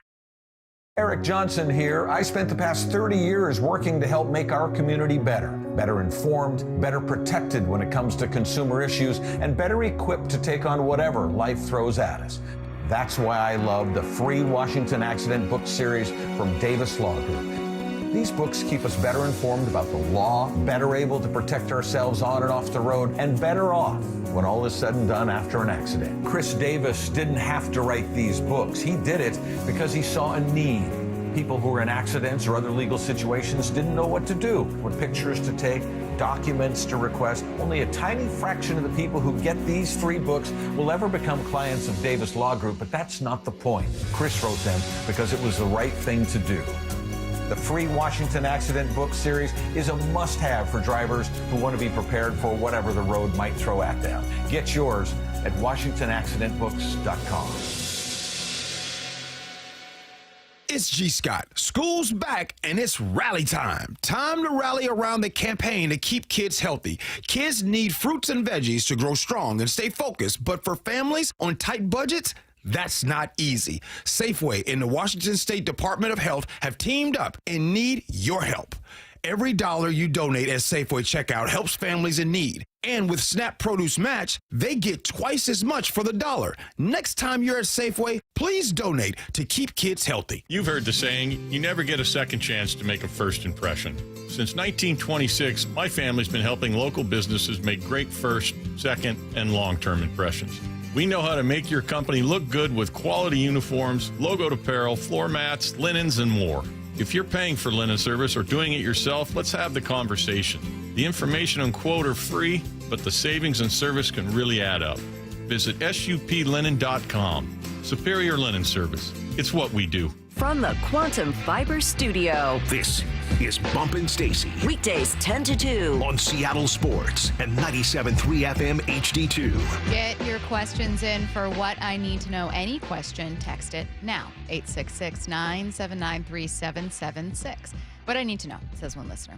With so many teams having quarterback injuries, like the Cincinnati Bengals, do you see a team wanting to trade for Russell Wilson? Yeah, it's a possibility. Yeah. But, man, he's they're going to want him for the low, though. It ain't going to be nothing crazy. Well, and to do what? But, I mean, Joe Burrow's going to be back eventually. Jaden Daniels is going to be back eventually. Who else is missing in action? Fields is back already, right? Is Russell Wilson in 2025 better than what Jake Browning can give you for 2 months, 3 months? I mean, it's hard to say because we haven't seen a ton of Jake Browning, and he was very up and down his last outing. They did have a game-winning drive. I think they're the same, honestly. It's about the same. So you got to be desperate. It's got to be a team with a starter who's out for the year. Starters out for the year, possibly, but I don't see that. What about trading for Kirk Cousins? The Giants trading for Kirk Cousins? No, like a team like the Bengals. No, Joe Burrow he'll be back this year. He'll be back. I mean, yeah. Yeah, no. Can you survive? Your season's already over. This one is a statement that I'm turning into a question. They said the Giants are a dumpster fire. Changing the quarterback isn't going to do anything except for ruin Jackson Dart. I was just going to ask you if you agree. I think it gives Daboll has to make this move. He has to make the move because he's got to give the organization and the fans something to believe in. Even if he comes out and he struggles, Darton is going to be the guy next year. Can it ruin him? Yeah, it can. Can it help him out? Yeah, it could as well. I mean, people always go back to the Peyton Manning argument with 28 interceptions in his first year, and he turns out being one of the greatest of all time. Not likely in this situation, but I think this is a move that a coach has to do when he's on the hot seat. You don't ride it out with a veteran. You give the people in the organization, Jackson Dart, and show that maybe you can develop him. So it's a sticky situation for all involved, though. What I need to know, if Cal hits 60, is he a lock for MVP? Yes. Done deal. Lock it up. Throw away the key. I think so, but I can't tell if I'm being biased. I will say I was listening to Talkin' Baseball, and Jeff Passan said he'd vote for Aaron Judge. If he had a vote, he does not. He also said there's a world where they do end up co-MVPs, or like a possibility, if not likely, still a possibility. He said because who else would anyone vote for? Like what person in their right mind? Now, maybe, some people are voting for Judge, some for Raleigh, and maybe it's split right now, but who would vote for anyone else fairly? Yeah. No, I think, honestly, No I think offense it's to Jose Ramirez. And 60-40 Aaron Judge MVP right now. If I'm going off just the voters. Yes. Not what myself. I think will happen, Yeah. I agree with you. And I think it's just people are going to look to those stats. But, I mean, I think that the argument for Cal becomes louder. It's not like a ton of people have hit 58 home runs. There's something about a round number of people like, and he'd be the 7th player ever, baseball history, to do it. Yeah. So that's not a lot of names, and some of those guys had help. What I need to know, can we please come up with something else for the Mariners other than the infield post-win happy dance? No. I felt so bad for Naylor last night. You can tell he hates it. What? I don't think he hates it. No. I think that's just his face. At this point, you can't change up. You can't what change you've it, been doing. nothing. No, at this point, you can't change anything, including that guy out there. If you're still listening, don't shave your beard. We again, stand by that. Don't shave your beard. You have to, everyone do the same thing you've been doing for the last couple weeks. No one changed anything. And that includes the infield dance. I don't think he doesn't like it. I think he just looks mad all the time. Even if he didn't like it, at this point, it is what it is. You're not changing anything. What I need to know. Let's see. What's the thing you would be professional at and make bank, but there's just no such thing? For instance, says the listener, I have a major hitchhiker thumb, so it would be pro thumb wars. That's a good one. Pro thumb wars? Loud talking. Nah. Ordering too loud at a Subway. I would win a gold medal. Yeah. Yeah. I have bad hearing. People are, you talk loud. I have bad hearing. I would say, like, within my friend group, like, sarcasm. Like, I'm very sarcastic. Oh, gold medalist. Yeah. That's a good one. But, like, there's no sarcasm competition. Nah. If there was a competition for reality TV viewing, run circles around people. Curtis, Matt, you guys have one? None coming to mind right now? Yeah. Okay. I mean, sports trivia. There's no way to monetize that these days. Being comically bad at sports, maybe mine. Oh. I've never looked cool or athletic doing anything, including when I was a high school athlete. Like the reverse Olympics. Yeah, exactly. If you were like, wow, I can't believe she made it look that bad. The slowest 100-meter dash that we've ever anyone's seen. ever seen. When I had to run down the hall for an interview earlier, that might be the fastest I've run I'm in mad 20 I years. didn't see that. I'm shocked you didn't pop your head out. I want to see that. Because I kept yelling, I'm on the way! Like I was making an announcement. You could hear my little pitter-patter feet. Damn, man, I didn't see that. I know. I fully expected you to be making fun of me. I'm glad you didn't. Dang it. Because I was running like an idiot. My shoes are heavy. Makes me sad. What I need to know. This person said Judge hasn't played well enough defensively. He hasn't played a lot at all defensively. I mean, statistically, if you look at like Baseball Savant or whatever, he's above average. I just think that I talked with Alex Mayer a lot about this, where he was like, just defensive metrics haven't really caught up. Like, people are like, oh, well, they have WAR, so you could tell how good Cal is, as a whole deal as a catcher. And it's like, okay, but how does that measure catching? What about catching does it measure?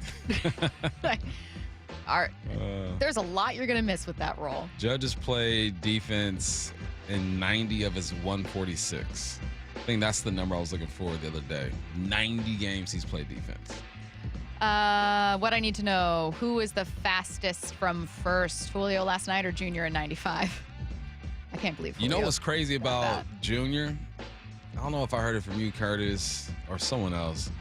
He didn't steal a lot of bags. Yeah, it wasn't a thief like that. Yeah, naturally you think he's like 30 a pop, 30 a year. But he only hit 30 maybe once. I think so. Yeah. I would still say Junior in 95 was faster coming around third. He's more of a natural runner. Yeah. The flow was there. One thing that Junior once shared about his run home in 1995 is that he knew the carpet in left field was softer than it was in right field. So he was like, if there's a ball hit down the left field line, the ball's going to deaden on the way to the wall, which will give me some extra time Ultimate to make it. knower. Yeah, and he was like, if I see a ball hit to the left field line, I'm scoring. Gone. What I need to know, Bump, are you bummed Jalen Milroe didn't get some playing time on Sunday? Nah, I'm good. He wasn't even active. He's just the third quarterback. So he only played in case of emergency. All right. But fun fact for you. Yeah. I got the same birthday as Jalen Milroe. Yesterday. Well, he has my birthday, actually. I'm old. Yeah, you were here first. All Mariners from 1 to 2 for the dugout coming your way next on the home for the playoff-bound Mariners, Seattle Sports, and the Seattle Sports app. It's why we love sports. Those certain moments, the ones we talk about for generations. Moments like this one. Deep into the gap in left center field. Down for extra bases. Rayleigh will score. Crawford will score. Here comes Julio rounding third. He'll score. 3-run double by Josh Naylor. A win tonight, and the Mariners are division champs. M's and Rockies at T-Mobile. First pitch at 6:40 on the home of your playoff-bound Mariners. Seattle Sports on 710 and the Seattle Sports app. This is for all you guys on Viagra. ED pills are no longer needed. The brutal side effects like 4-hour headaches, blurred vision, and that flush feeling can all be put behind you with our treatment. Here at West Coast Men's Health, we have a better approach to ED. Acoustic wave therapy creates blood flow circulation by safely removing the plaque in your arteries and restoring function naturally. Guys, let me be clear. Pills will never fix your problem. Our equipment is the latest technology, and our medical staff is the best in the industry. So give West Coast Men's Health a call today. Speak with our clinic manager. Ask him any question you like, how it works, the science behind it, and even the cost. If you suffer from ED or Peyronie's disease, give West Coast Men's Health a call today. It's not just about better health, it's about a better life. With clinics in Redmond and Tacoma, call 206-519-6541. That's 206-519-6541. Online at westcoastmenshealth.com. Breaking Benjamin. And 3 Days Grace. Live. September 30th at Climate Pledge Arena. With special guest Return to Dust. Get tickets now at Ticketmaster.com. Don't miss Breaking Benjamin. And 3 Days Grace. Open enrollment for Medicare is coming up. Are you ready?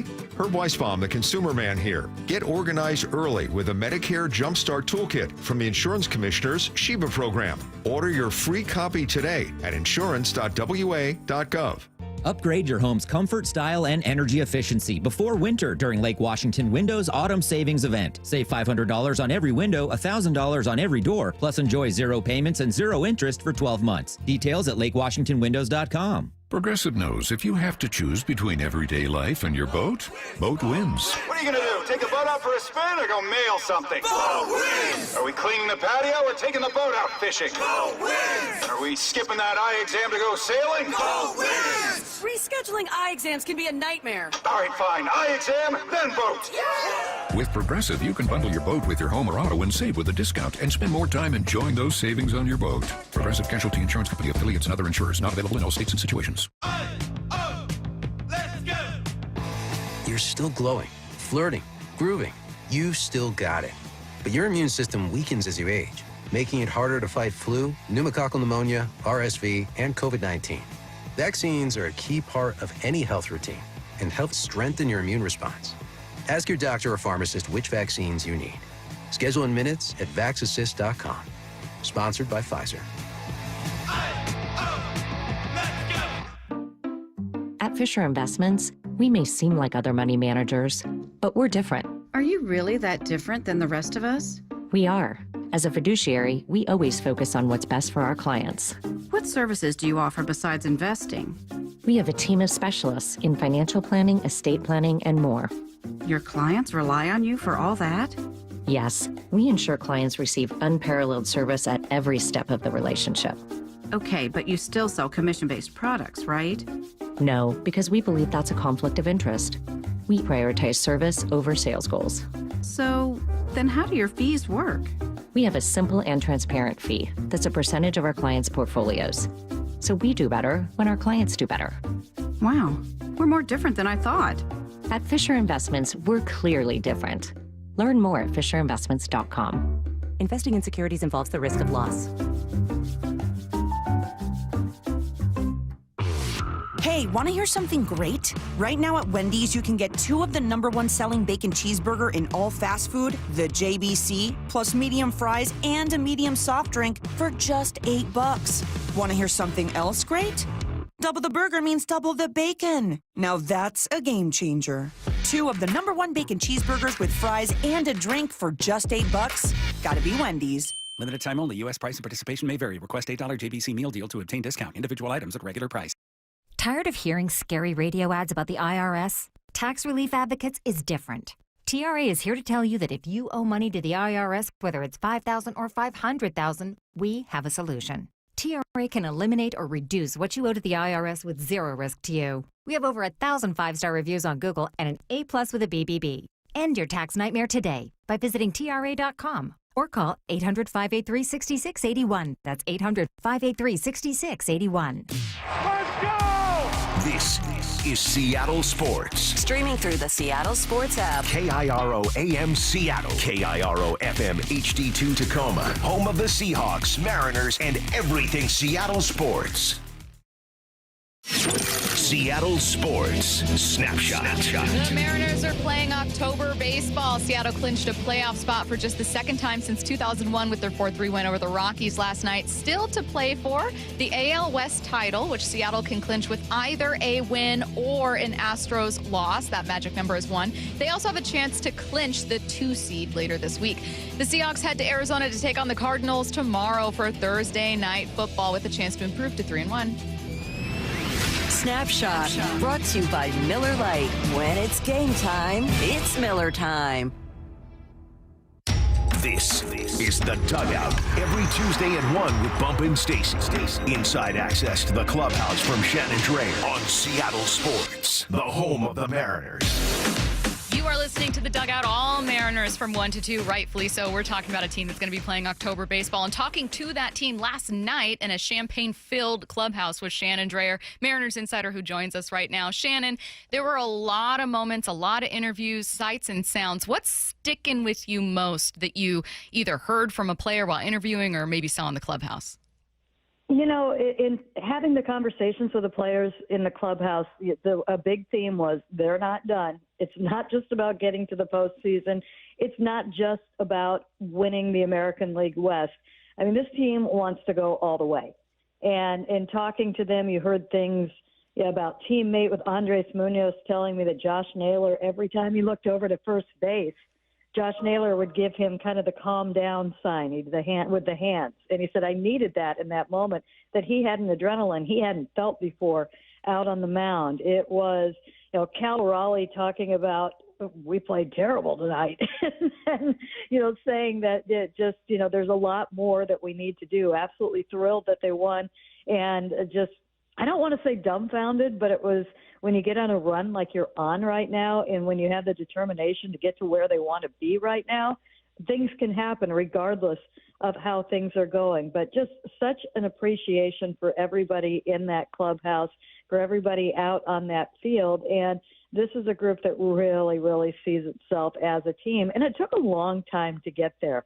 You've heard a lot about people saying, you know, we can't do it all ourselves. We've just got to pass the baton. I talked to Justin Hollander when we were in Houston, and he said the team is really focused on downshifting, which is a term that was brought to the team by Justin Turner last year. And that was something that he looked around and said, yeah, got a lot of guys just trying to do too much. And it's all come together beautifully at the right time. And the guys are focused.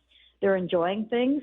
And they'll move on. You won't know that happened when they take the field tonight. Shannon, how hard is it to have that quick turnaround, to celebrate what you accomplished last night, but to realize, all right, we got to wake up this morning and get ready for this team? And how do you think this squad is going to handle that? I think they're going to handle it with a little bit of a vengeance in knowing that what they will do tomorrow will put them at the top of the division for the first time since 2001. That's a big thing. But also to put the other team, Houston, to end that reign, I think that's a big motivation for them as well at this stage of the game. So I think they would just as soon get it all taken care of today. And it's really funny because I wake up this morning and I'm thinking, are we really going to do that again tomorrow? It's got a really hangover lineup or all that flat? No, I think they'll be okay. But the thought of having this a big celebration like that again, and I really think they are. Yeah. And then I'm thinking, do I ask the same questions? It's one day later, and they're just these huge momentous events that are just going to be bang, bang. And, it's going to take a little thought. And, well, how do we handle this one? Yeah. And a lot of that is how did they handle that one? And I do think the motivation is a little bit different tonight. Yeah, I know for me, as just a viewer, the two things that I'm most fascinated by with clinching the West is the historical context, right? It's much like 2022, where the questions are more of like, hey, there are fans out there that have lived their whole lives without seeing this, or fans that have, raised kids, and kind of, even though a lot of these players were children themselves, or babies, the last time this team did it, there's more of that 2022 historical kind of like, how's it feel? Is it surreal? And then the second thing is something you already brought up, and I'm glad you did, which is, we were talking about how fitting it was that Naylor kind of met the moment, because you're right. It did feel at times like this team was pressing, and maybe it's because they just wanted it so badly, or maybe it's just there's so much pressure. It's a packed stadium, whatever it was. It felt fitting that someone with experience that's kind of met those moments was able to be like, hey, just chill. So I think one thing I'm wondering, Shannon, I'm curious about some more insight from you here is, do you think this is a team that can meet those moments? Because they don't have that deep playoff experience. And even with this group, of the guys that were here in 2022, it's not like there's a ton of them. And they didn't make it to the ALCS. They're limited there in kind of those high pressure moments.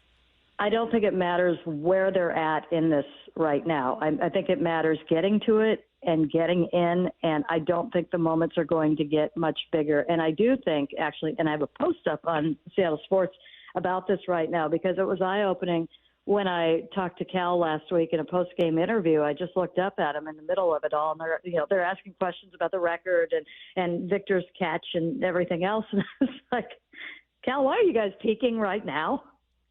After 5 months and everything you guys have been through, why now? We have been waiting for this all season long. We've, I think, in our hearts of hearts, believed that it was all there when you looked at the pieces, but why? At that point, I think they had won 13 out of 14. Why now? And he said that he looked around, that there were a lot of people in that room that learned a lot about finishing the last 2 years. And I think that was the biggest hurdle. And you think back to spring training, where anybody who's been with this club the last couple of years, they all brought it up. Come into, spring training with a different focus. You come in with a chip on your shoulder because we came up just short. And then the season starts and you don't really hear that. And so I suspect that might have been one of the topics in the team meeting in Tampa, But Cal said, we know the energy that we need to bring right now. We know the focus that you need to have. And I do think that because of the experience that they had in that, and there are actually a good number of players on the team right now, and key players that were there, that I do think that when you add Josh Naylor to that lineup, he's just another one. It's different experience and it's good. But the lineup that they ran out Saturday in Houston, every player in the starting lineup had postseason experience. And so I look at this club now as a club that is veteran. And when you listen to Cal and how he talks about it, and when you listen to the experience that Naylor does bring into it, when you listen to Logan, I think Logan didn't really want, it's fun to have a celebration, but this isn't it, guys. And he's got unfinished business out there. I do think that I haven't looked at other teams. Obviously, the Dodgers are going to have a lot of that experience, but I think they probably have as much experience as anybody does. And they have that disappointment, and I think that fires them right now, and I think they've learned things from that experience the last couple of years of not quite doing enough and not finishing. So to me, I think that when they get, past, I guess they're not probably going to be dealing with a wild card, but you get into the division series, you win that. I think there will be a momentum, and I think that there will be things that they learn as they go through that series. And I don't think that it's going to be a problem that you don't have that many guys who have been to the World Series. You have a few. Victor Robles has been there. You've got there's a reliever, one of the new relievers, Luke Jackson has been there.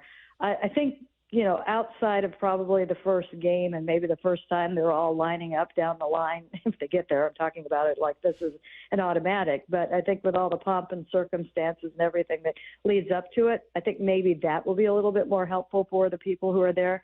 But I think out on the field, I think they're going to be fine. And I just think that different nights it is different guys. When Josh Naylor stepped up to the plate, I'm thinking, who better to have at the plate right now? But a couple nights ago, when J.P. Crawford stepped up to the plate with the bases loaded, I'm thinking, what a perfect guy to have at the plate right now. They have a lot of guys that I think can slow down the moment, and I think that they are going to be okay in that regard.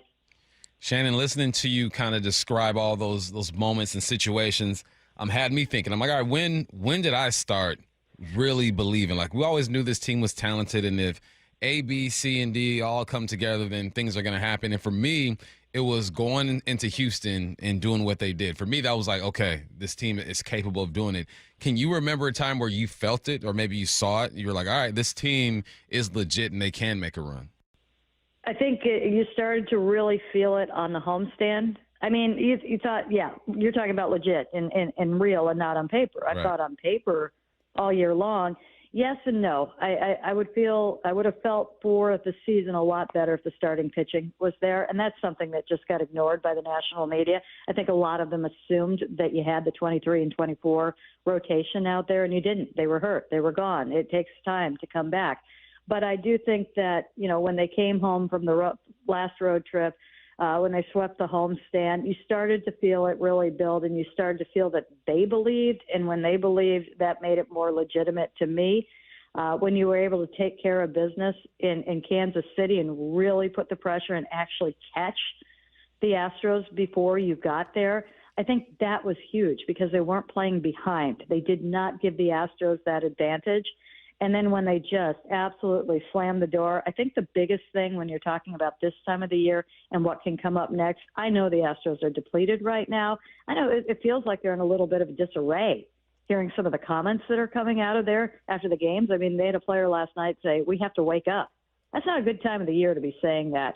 But I do think that, when the lead got cut on Saturday in Houston, I believe it was Pena who hit the slam, you thought, okay, here we go again. That I think will be the last here we go again of the season. And honestly, I haven't had a lot of them lately, and I don't think you should either. They've been playing good baseball for a while now, but in that building with that crowd, and you gave them that opportunity, and you've got Isaac Paredes coming up with a left field Crawford boxes just right there. Oh, this is not going to go well. No, they took care of it. They proved that they were Minute Maid Park, now Dyken Field proof, and that crowd proof. I think it was 42,000 people that night and very loud. I think to me, okay, they showed everything they need to show and I hope that's something that they can take if they have to go into New York, because that's going to be a very similar situation with the noise, with the atmosphere, with the short porch over on the other side. I think to me that was huge. I think that was like almost the final step and like, yeah, we're good here. Don't worry about us. I did not save you a lot of time for this one. Just a quick check-in. You mentioned that the national media ignored a lot of the starting rotation struggles. I think you're absolutely right. They do have better numbers post-All-Star break. Are you seeing improvement there? Oh, yeah, without question. I just still don't think that we're really seeing anybody at their peak right now. They're very good. And, you want to save that for the postseason. You want to save that for October. That's fine. We're not seeing them at their absolute best right now. Although Kirby has shown some things lately, and I think back to him in 22 and what he did in the postseason, you feel pretty good about that too. But I think they're on a really good track right now. She is Mariners insider Shannon Drayer, kind enough to join us on the Emerald Queen Casino Sportsbook Hotline. Thanks, Shannon. Thanks, Shannon. Thank you, guys. Let's hear from Mariners broadcaster Aaron Goldsmith coming up next on your home for the Mariners playoff run, Seattle Sports and the Seattle Sports app. Playoff berth? Check. Here she comes, swing and a miss, strike three. The Mariners are going to the postseason. We in this thing, bruh. The Mariners' magic number 1 to clinch the American League West pennant. And the fans are going crazy here at T-Mobile Park. Tonight, the Mariners and Rockies at T-Mobile. First pitch 6:40 on the home of your playoff-bound Mariners. Seattle Sports on 710 and the Seattle Sports app. When your outside matches how you feel on the inside, that's kindness. And so I think that is the one thing that the Lee Johnson Auto family encourages us, is to be like really authentic and really be intentional in how we treat our customers and how we treat each other. To have a good company, have a good culture, have a good crew that takes care of your customer base, you have to take care of your crew. You can't have miserable people and expect them to give a customer a good experience. Walking in here, meeting some of the employees already before I was even hired on, welcoming me in, gave me a good indication what this company was all about. So if I were to make an hour and a half drive here and to have fun here for 8 to 9 hours a day versus if it's the other way around, then I'll take it. It's not a script. It's a belief. The LJ Way is the Lee Johnson Auto family. I saw her texting, coming up to a stop sign, and so I saw the accident coming, and she T-boned us. In the blink of an eye, Crystal's life changed when she suffered a severe spinal injury. The pain was something I had never experienced before in my neck. I got massage therapy. I saw a chiropractor. I was prescribed muscle relaxers so I could sleep. I got depressed. Nothing was relieving the pain. Drugs, sleepless nights, and depression. Sound familiar? I'm Dr. Mark Shelley, a chiropractic physician and board-certified functional neurologist. At Sound Pain Solutions, our treatments include high-dose laser combined with spinal decompression and other comprehensive therapies to rehabilitate damaged discs. We use treatments that are non-surgical, FDA-cleared, drug and pain-free. I was able to get off my pain medicines, and I was able to sleep through the night, and that was what I was desperate for. To learn if you're a candidate for our treatment, call us. Sound Pain Solutions, 855-996-0025, or click soundpainsolutions.com. If you're 55 or older and into that whole saving money thing, T-Mobile has an exclusive phone and internet bundle just for you. Right now, get 2 unlimited phone lines plus 5G home internet for just $30 each per month with autopay, plus taxes and fees. And with 5G home internet, setup is easy with just 1 cord and no technician needed, which is great if you're also into that whole keeping it simple thing. Switch now and experience the best mobile network in the U.S. Visit your local store to start saving. T-Mobile, it's better over here. Based on analysis by Ookla Speed Test Intelligence data Q4 2024 to Q1 2025, Ookla trademarks used under license. Unlimited on our network. Customers on voice plan may notice speeds lower than other customers and further reduction if using more than 50 gigs a month due to data prioritization. Video streams and SD on this plan. Home internet pricing after $20 and monthly bill credits plus $5 per line without autopay. Debit or bank account required. See 5G device coverage and access details at T-Mobile.com. You're listening to The Dugout every Tuesday at 1 with Bump and Stacy on Seattle Sports, the home of the Mariners. Mariners broadcaster Aaron Goldsmith joining us on the dugout. And Aaron, we obviously saw the scenes from the clubhouse last night. What was a moment that was maybe, I asked Shannon the same thing, just a moment sticking with you, whether it was a quote, maybe something from Cal, just something you were thinking about hours later? I'll tell you something I was thinking about earlier this morning, actually, during school drop-off, because the car was so quiet because my kids are just that well-behaved. It's because I yelled at them to be quiet. One of my favorite things about calling Mariner games is the home crowd. And the home crowd, especially this kind of time of year, is elite. And I'd put it up against any other home crowd in baseball. And I can remember last night when Munoz was facing the final batter, the Mariners were 1 out away, and we're taking all these wide shots of the crowd standing. We got the fly cam going, and you know that you're on the cusp of punching the ticket. And I always love in those moments to just turn the volume up on my box that controls my headphones, just to turn it up a little bit more than normal and just hear the crowd even more. And it is kind of a nice reminder for me to just be quiet. But I just love feeling that sound. And it's a different sound when you're near October than it is any other time of the season. And it felt different last night. It sounded different last night. And obviously when it was all over, the celebration was different than it normally would be. So that's something that I'm still thinking about from last night's game. That was one of the first things. My buddy was at the game and he texted me. He said, I haven't heard the ballpark that loud in a long time. But what sticks out to you about this team, Goldie? Not even just play-wise, just personality-wise. What sticks out to you? Well, it's a team that does have a lot of energy. I think it has a nice blend of kind of low-key guys, high-energy guys who are quiet, guys who then get a little louder when they cross the lines. It's a nice blend of guys who've been around and done that before, and some younger guys as well. I think the Mariners have always had a really high bar for just the quality of person that they keep in the clubhouse, and this year is no different. And there's obviously a little more edge that's been injected into it with a guy like Josh Naylor. We saw some emotion from Josh Naylor last night that maybe we haven't seen quite as much of until last night's bases clearing double, and that's okay. But I think this is a team that is pretty well-rounded in kind of all facets right now, both on the field and off the field. And, hey, when you're as hot as the Mariners are right now, everybody feels good. And there's hardly a team right now hotter than the Mariners. There's so much to love about this team. Far be it for me to critique last night's game. It ended up being a win. But, I mean, even the players themselves were saying, like, we weren't playing good baseball. Were you seeing them maybe just press a little bit and then, does it ultimately make you think, well, they still found a way to win? This is a team that can do that. But what did you kind of see from them on the field? Well, it certainly was a frustrating night until the 8th inning, by and large. I do think that the Rockies starter his numbers were terrible going into last night, granted in 5 career starts. But I think anybody, even a casual fan, who watched him last night and thought, wow, this is some really good stuff. He's touching 97 with 2 breaking balls that are sharp with a ton of movement and firm. I mean, that was no joke. The Mariners certainly saw his best stuff. There's no question.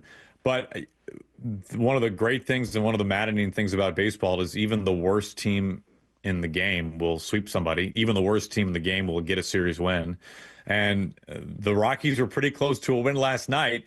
They have a very bad bullpen. And I think when you play a team like the Rockies, you're just hoping to get enough chances, and eventually the Mariners, will come through. And that's what happened. You had a really good left-handed hitter going up against a so-so right-handed reliever in a incredibly high leverage moment, and the hitter came through. And that's the Mariners haven't always been able to find that clutch base hit this year. They did last night, and they clinched the playoffs as a result. Canzone has been just a clutch as of late as well. What have you seen out of his development and his approach when he's at the plate?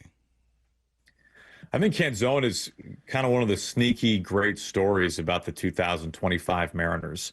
This was a guy that nobody was talking about for months. He was an afterthought.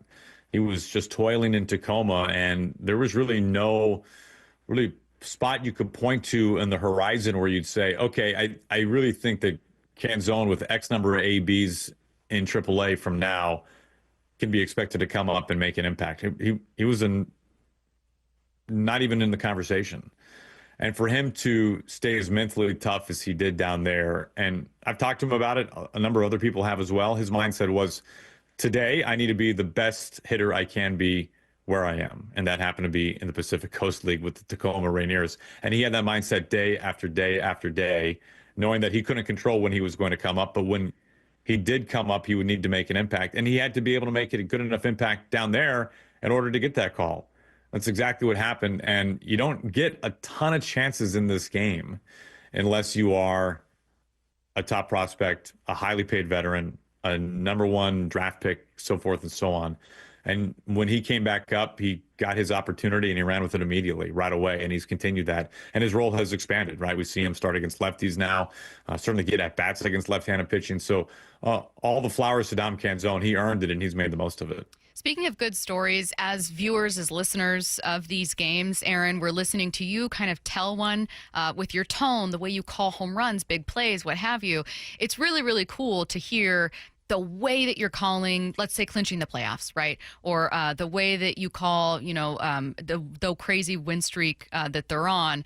That being said, for the first time, we kind of get to see different versions of this story and how far they can go in the final week. Maybe there's an AL West being clinched today, maybe a 2 seed, maybe eventually even a 1 seed. How are you finding yourself, not just like shifting the story you're kind of telling, but maybe the way you think about the team as this week goes on? Well, to rewind it a little bit, I can remember saying on your radio station, on the pregame show, probably 4 to 6 weeks ago, I remember saying, well, whoever wins the West is guaranteed to end up playing in the wild card round against the third wild card team. I mean, that was a foregone conclusion. So I've come quite a ways over the last month and a half because of what this team has done. It's amazing what a 10-game winning streak will do and winning, 15 of 16. So I think there has been a little bit of a moving target in a good way for the Mariners. And in the last 2 weeks, maybe 2+ weeks, we've now seen expectations rise more and more and more. And now there is an expectation, obviously, to win the division. And there is an expectation to get a first-round bye. So I think for me, I've been along for the ride just like everybody else, just like the two of you and everybody listening, trying to kind of keep an eye on the horizon while also realizing that the Mariners have kind of a tiered step, a tiered number of things that they have to knock off in order to get to kind of the next one and not trying to get too far ahead. But calling games like this at the end of the season, it's the greatest feeling in the world. I mean, this is what they play for. It's what you guys love talking about. And it's certainly for the people who do what I do for a living. These are the best games to be in the booth for. Nobody cares now what somebody's batting average is. I mean, that's the last thing I'm thinking about going into a game like this. It's all about the big moments, getting the storylines out there, and especially when you're at home, just letting what is one of the great atmospheres in baseball come through on the television. Goldie, you said something that was interesting. You and Riz and Gary, Angie, the whole squad, you guys are like big in these moments, right? Your voice is going to be carried on forever during these moments. How do you prep for it? Do you just kind of let the moment take over? Do you imagine it before, like athletes preparing for a game? Like, how do you get yourself ready, knowing that, all right, Cal might hit a bomb here or they might clinch in this situation? What's your prep like? Well, there are too many things that you can even begin to try to forecast, right? Like even last night when I was going to bed, I thought, what if Cal hit a walk-off home run tonight and sent the Mariners to a division title? He sent the Mariners to the playoffs years ago, and what if he walked it off and sent them to? I mean, you can't. If you start going down rabbit holes like that, which I did last night with my head on the pillow, you'll drive yourself crazy. But I think for anybody who is in the booth for moments like this, all you're trying to do is you're just trying to capture the feeling. You're trying to capture the emotion. You have to trust yourself that you have a pulse for the team, a pulse for the fan base, and for everybody who's been along for this ride, not just this year, but for a lot of people listening right now, for their entire lives, and how much significance, how much meaning, how much truly emotion there will be when the Mariners win their first division title since 2001. And I know I can be guilty of kind of becoming numb to those things because yes, 2001, 2001. I mean, how many times have we heard that drum beat, right? 95, 01. We're almost numb to it because it's all that's been discussed in this town, again, for some people's entire lives. And you have to kind of shake yourself every once in a while and say, oh my gosh, this would be one of the great moments in Seattle sports for some people who are listening to this right now. They've never seen the Mariners win an American League West championship. So how can you convey that emotion to that person and those really hundreds of thousands of people and maybe millions of people around the world who have been following the Mariners for as long as they might be? And how can you do it in like 5 seconds? Yeah. Just a tough job. And you're right, though. It's a really good point. I mean, I think of people that are out of college, maybe married with kids that have no memory of 95 whatsoever. And you can know the story, but now there are different memories that can actually resonate with them and they can actually think about it. And it's just so cool to be able to add to that history. A very final one, but just inspired by Bump's question. When was the last time you found yourself with a call being almost in disbelief, like maybe laughing during it, or you were like, I can't believe this just happened? Oh boy, a call in disbelief. I don't know. It's hard to pinpoint one. I'll tell you this: when Robles made that catch in Houston on Saturday night, a little peek behind the curtain here. Whenever there's what I think will be a play at the fence, so like a possible home run robbery, or if I read the ball off the bat and think that there will be a diving catch by an outfielder, I always turn to the monitor. And I watch it on the monitor because I can get a much closer view of just simply the ball and the glove. Was the catch made or was it not? I can see it much better on the monitor, just like everybody else can at home. So when that ball went to the gap in right center field Saturday night, off the bat, I thought, I think Julio's going to have a chance to get to this. But I knew it would be tough, obviously, so I whipped my head to the monitor. So when Victor Robles appeared on your television screen, I saw it at the same time as you did. So that was my complete shock and awe because I went into that call. I mean, the literal just seconds from the time the ball hit the bat to the time it hit Victor's glove. I went into it thinking that this would be Julio's ball, and then Superman comes diving across your screen in all pink, and it's Victor Robles. So that was my complete surprise because I literally did not see him running until he came diving into the frame of the TV. So that was a fun moment for everybody, but that was some real surprise for me. Love it. He's Mariners broadcaster Aaron Goldsmith. Goldie, thanks. We appreciate it. Thanks, Goldie. Great being with you guys. Let's take a look at a few playoff scenarios coming up next on your home for the Mariners playoff push, Seattle Sports and the Seattle Sports app.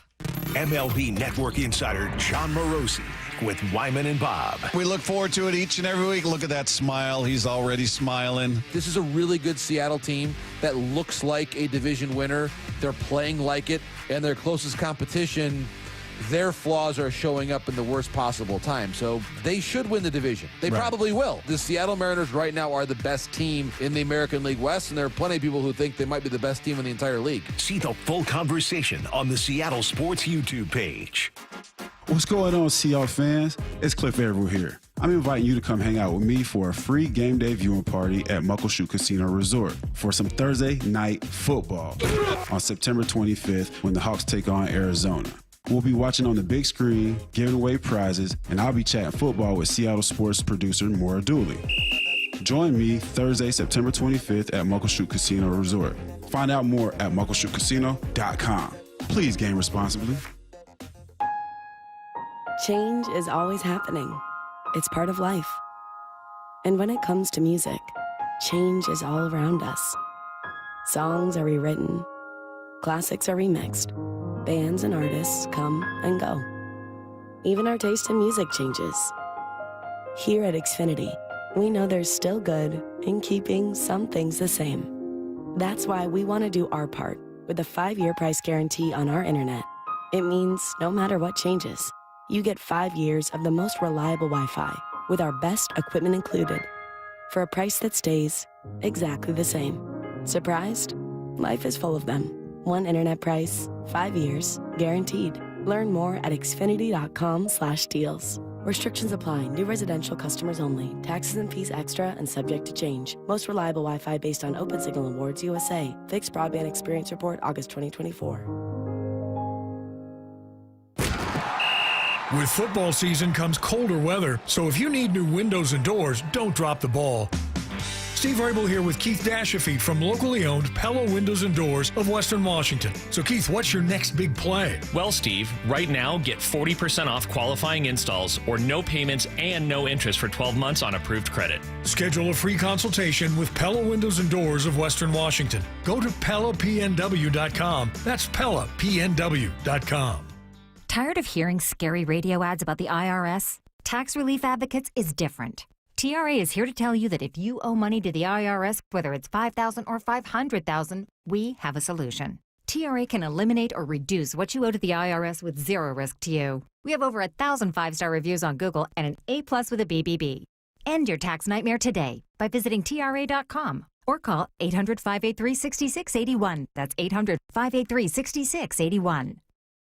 Wesley Financial Group is not a law firm, and Chuck McDowell definitely not an attorney. This is Chuck. If someone talked you into buying something really silly and you want to get out of that silly little thing, my advice, get the facts. Call me and I'll send you our timeshare exit kit absolutely free. Inside, you'll learn how timeshare works and all your options for cancellation. Call Wesley now for your free exit info kit. 800-486-9600. That's 800-486-9600. Free consultations, no fee guarantees, 5-star reviews. J.P. Pendergast with Pendergast Law explains the importance of going beyond these familiar offerings. Accident victims want an attorney, Tom, that satisfies their needs. Someone who handles those needs with the highest degree of care.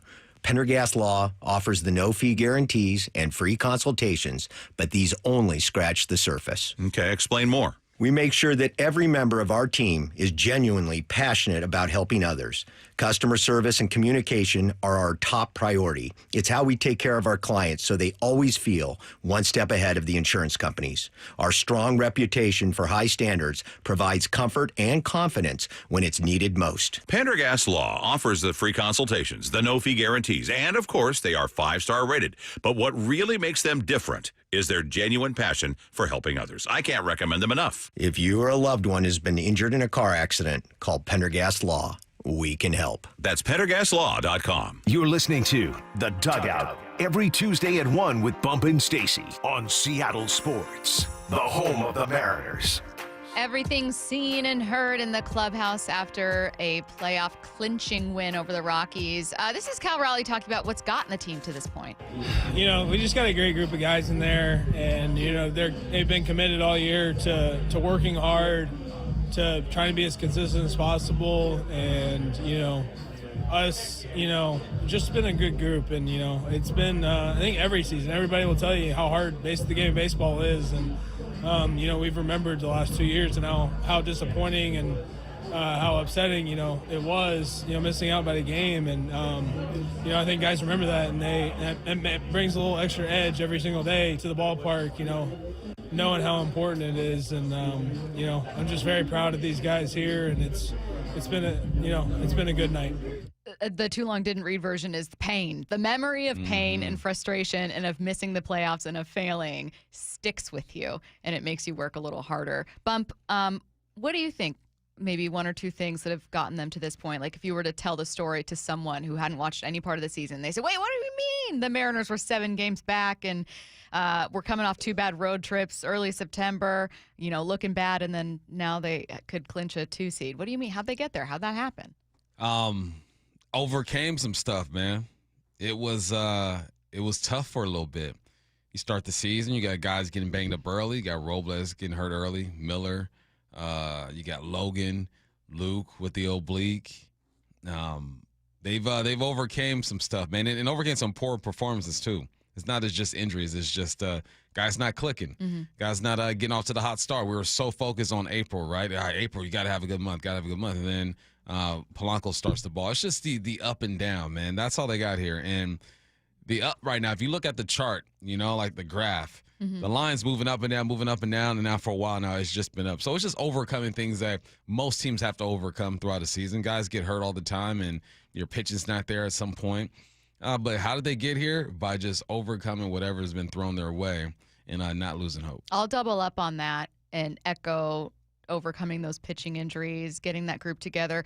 Curtis, when was the series when they finally had all of their starters as part of their rotation? Boy, it was deep in the season. I want to say I almost said somewhat recently. It's not recent, but it's it was also in they August. went a while. Yeah. So pre-All-Star break, Seattle, as a pitching staff, so obviously including the bullpen, was 16th in ERA. In strikeouts, they were 16th. WHIP, they were a little lower here. Oh, so also 16th. So average. They were average, and it wasn't good enough. Your offense was getting better, but it just was not consistent.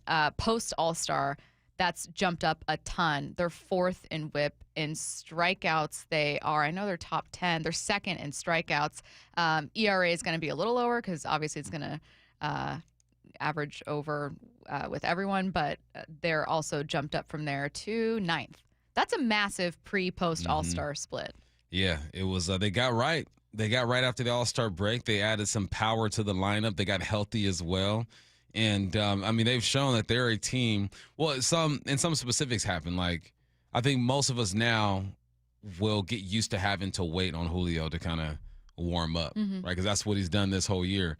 And once you start learning the personality of your team, then you can kind of have more accurate projections when it comes to your team. So I think we're learning more because a lot of these pieces hopefully are still going to be here. So we kind of know how to approach this season and what to expect from them. I thought it was also interesting for Shannon to talk with Cal Raleigh about, hey, and we learned this from the ESPN feature, a Seattle Times feature, but it was a story that came out long after it actually happened, that before Cal Raleigh signed his contract extension, he went and sat down in uniform with Justin and Jerry going over the entire plan. Hey, I want to know that this, and this is going to happen. I need to know we're on the same page. This is what I want to see happen.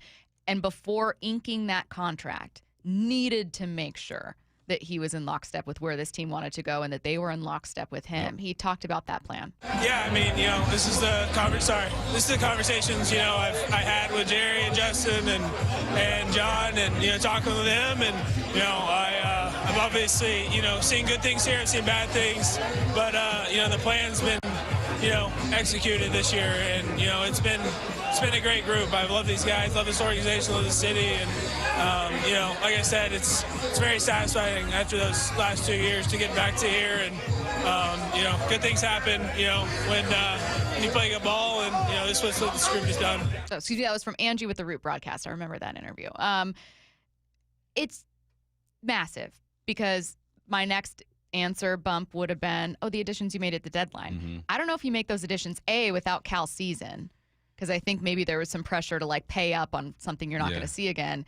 And B, maybe without the conversation. I don't know. None of us were in that room. It was just those three. But I wonder how much pressure that put on to add someone like Naylor, who ends up getting that go ahead, bases clearing double to essentially win you that game. Yeah, it's it has to feel cool for Cal to have that meeting and have all this happen, right? To feel like the organization did exactly what they were supposed to do. Big on them by signing Cal early, too, because he would cost a lot more money now. And then you have to look at the potential of the team and decide how much you want to invest in it. And they showed enough at that point to where the Mariners were able to go in. Also, they cut heck of a deals, right? They didn't have to give up too much to get Gino and Naylor. So a lot of things have to happen, man. It's hard to have the season that you're having with this team, make the additions and have them perform.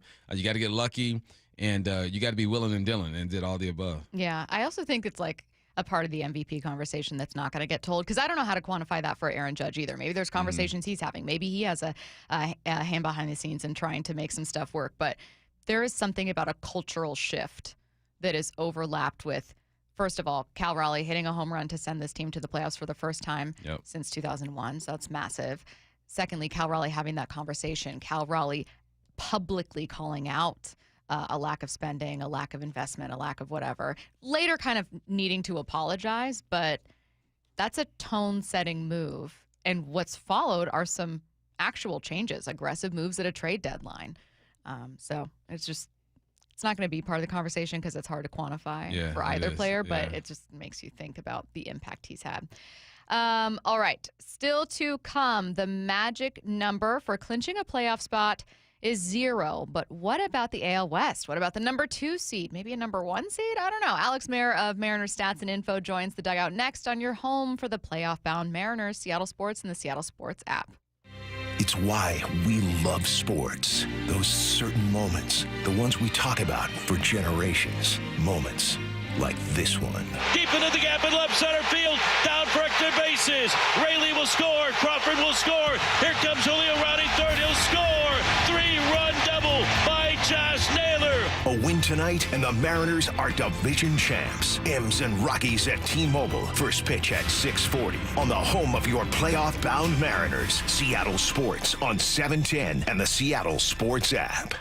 In the Pacific Northwest, choose Star Rentals for construction equipment. With 18 locations, they deliver superior service and unmatched follow-through. Visit starrentals.com. Star Rentals, the preferred supplier to the West's best contractors. Matt Coker here with West Coast Men's Health. In the past 5 years, we've seen thousands of men at our clinics. Most guys tell us the same story, that in their early 50s, it's not that they couldn't function, they just needed help. They started taking Viagra, and it worked great at first. But after a few years, it stopped working.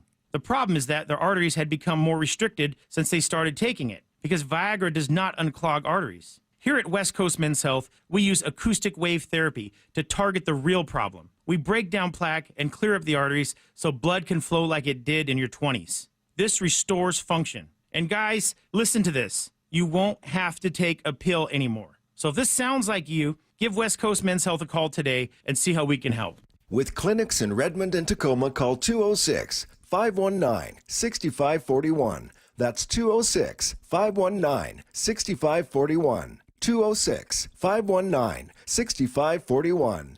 Online at westcoastmenshealth.com. Rain is coming. Is your roof ready? The rainy season is approaching fast, Seattle, and 3 Tree Roofing has your roof replacement covered. Get $500 off by scheduling your free estimate at 3treeroofing.com. Their professional installers guarantee a seamless replacement this rainy season. 3 Tree Roofing, your Puget Sound roofing experts. Golf carts are fun and easy to drive. They can zip along up to 15 miles per hour in the sunshine and warm air with your foot firmly on the dashboard. Now that's living. Pacific Power Batteries has some sweet 2021 Club Car Tempos for sale at about half the price of a brand new one. We offer a 2 or 4 seat model with capacity rated batteries and a 30-day no hassle money back satisfaction guarantee. Have a look online at pacificpowerbatteries.com. Hey, want to hear something great? Right now at Wendy's, you can get 2 of the #1 selling bacon cheeseburger in all fast food, the JBC, plus medium fries and a medium soft drink for just $8. Want to hear something else great? Double the burger means double the bacon. Now that's a game changer. 2 of the #1 bacon cheeseburgers with fries and a drink for just $8. Gotta be Wendy's. Limited time only. U.S. price and participation may vary. Request $8 JBC meal deal to obtain discount. Individual items at regular price. Let's go! You're still glowing, flirting, grooving. You still got it. But your immune system weakens as you age, making it harder to fight flu, pneumococcal pneumonia, RSV, and COVID-19. Vaccines are a key part of any health routine and help strengthen your immune response. Ask your doctor or pharmacist which vaccines you need. Schedule in minutes at vaxassist.com. Sponsored by Pfizer. Love and respect aren't just policies. They're what make the Lee Johnson Auto family feel like home.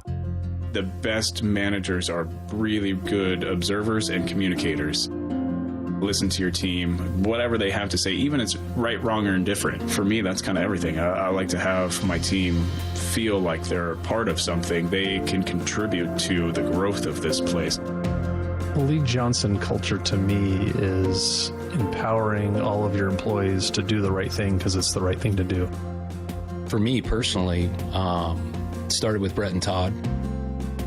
They identified, what their core values were about, and in turn that drew people with similar core values to him. It's why my dad wanted to come back here. When he got to a certain point in his career that just a paycheck and the financial statements were not fulfilling enough for him, he wanted to get back to where it was a family. The LJ Way is the Lee Johnson Auto family. You're listening to The Dugout every Tuesday at 1 with Bump and Stacy on Seattle Sports, the home of the Mariners. Alex Mayer of Mariners Stats and Info joining us now on the Emerald Queen Casino Sportsbook Hotline. Now, we have a lot of numbers questions to ask you, but first I have a Clubhouse question. Were you doused with champagne and beer? Did you pour it on someone else? Did you dodge it all together? What was the scene like? Yeah, so I actually wasn't nearly as doused as I was after the 2022 clincher when Cal hit the walk-off home run. Obviously, that broke the 21-year drought and all that. So I was actually in pretty good shape, trying to do my job as well as I could. Shuttling players to Shannon with 7:10, and then guys to Root as well. But I wasn't that doused, and I think hopefully tonight will be a different story. If it does go down tonight, how much more ratchet up is that environment going to be in there, do you think? From everything I've heard, it's supposedly going to be a lot more done up than yesterday. I think yesterday was, all things considered, a pretty tame clinch celebration. It was fun, don't get me wrong, but I think tonight they're going to really, really do it up if the Mariners could pull out a win. Who was the biggest personality? Who looked like they were having the most fun? Oh gosh, Julio is always the life of the party. I'm trying to think. One amazing tidbit that I have is that Josh Naylor, after being the hero of the night and really the hero of the last month and a half, he went up to myself and Kate, who also works in my department, and he goes, "Where's Tucker? I need Tucker." So he was looking for Tucker in the midst of all of that. But the team doggy was back in Jack's apartment. He actually was taken home before the celebration, so he wouldn't have to Might get have been all a little wet much. from the champagne and beer. Yeah, a little bit overwhelming for the little guy. He doesn't know what's happening. It's what's happening. It's right. No, he'd be very overwhelmed. Hey, Alex, a term that's used a lot, especially this season, is that's baseball, right? And right. Watching what went down last night, that's all I could say was like the Rockies are not a very good team, but somehow I felt like they were going to be able to pull this thing off. How would you describe just the focus and the effort last night?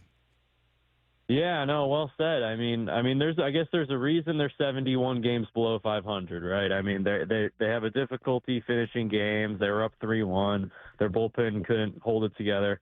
But, yeah, I feel like we're just playing with a different kind of mojo right now. We've won 15 of 16. We've won 9 straight at home, which is 2 shy of tying the franchise record, 11 straight home wins back in 2001. But it just feels like every night it's a different guy, and every night the Mariners still have a chance, whether they're, consistently holding a lead throughout the game or down late. It just seems like someone's going to pull through. It was Robles on the road with the diamond catch. It's been Canzone at times. It's been Polo at times. It was Naylor last night. It feels like when the bullpen's been on, which it's been on a lot, we're nearly unstoppable. And then when it's not on, the offense saves it and leads the team to a win. So remind us of math for, we know the AL West, magic number being 1, but for a 2 seed or potentially a 1 seed, what's going on with that? Yeah, so I think the one seed would be rather difficult. I think Toronto has. It's not out of the realm of possibility, but I think the team definitely has its sights set on the 2 seed in the American League, which would of course mean getting to skip the wild card round, so essentially a bye, and then also home field advantage in the ALDS, where you'd play at T-Mobile Park games 1 and 2, and then 5 if necessary. So basically, the number 2 seed could be clinched as soon as by tomorrow night. If the Mariners sweep the Rockies, they've got the 2 seed. They just need those 2 more wins. So win tonight, win tomorrow, you get it. And then there's another kind of complicated scenario that they could get it by tomorrow night, where they could win one of the games and then have basically the Guardians and Tigers split over the next 2 days. But I say, you know what, to heck with that. Let's just win both of the next 2 nights and get the 2 seed. Where would you rank the Josh Naylor acquisition? He's been great. On the field, off the field, his personality. I feel like I finally found a baseball player that gives me football player vibes, and I'm rocking with him. Hey, that's a good one. Yeah. I heard somebody on your station compare him to Marshawn Lynch earlier. I think it may have been on Brock and Saul. But, that's a really good one, and I totally see the football vibe with him. I was going through the trades, actually, in preparation of this segment, and I think probably the 2 best, trades in Mariners history in the long term was trading for Jay Buhner and trading for Randy Johnson, and that was actually in back-to-back years. 1988, 1989. Those guys obviously became franchise cornerstones, both of them in the Mariners Hall of Fame. Randy, obviously, in the National Baseball Hall of Fame. But I mean, I really think the Naylor trade has a good chance of being kind of the best short-term or quote-unquote rental trade in Mariners history, just based on what he's been able to do in such limited time. I posted it earlier from on Twitter, but he has 6 game-winning RBIs in home games alone, which is just absurd. So basically, a quarter of the home games he's played in, Josh Naylor has had a game-winning RBI, including last night. So I'll rank it number 1 for now, and certainly of this kind of era. I have a stats question.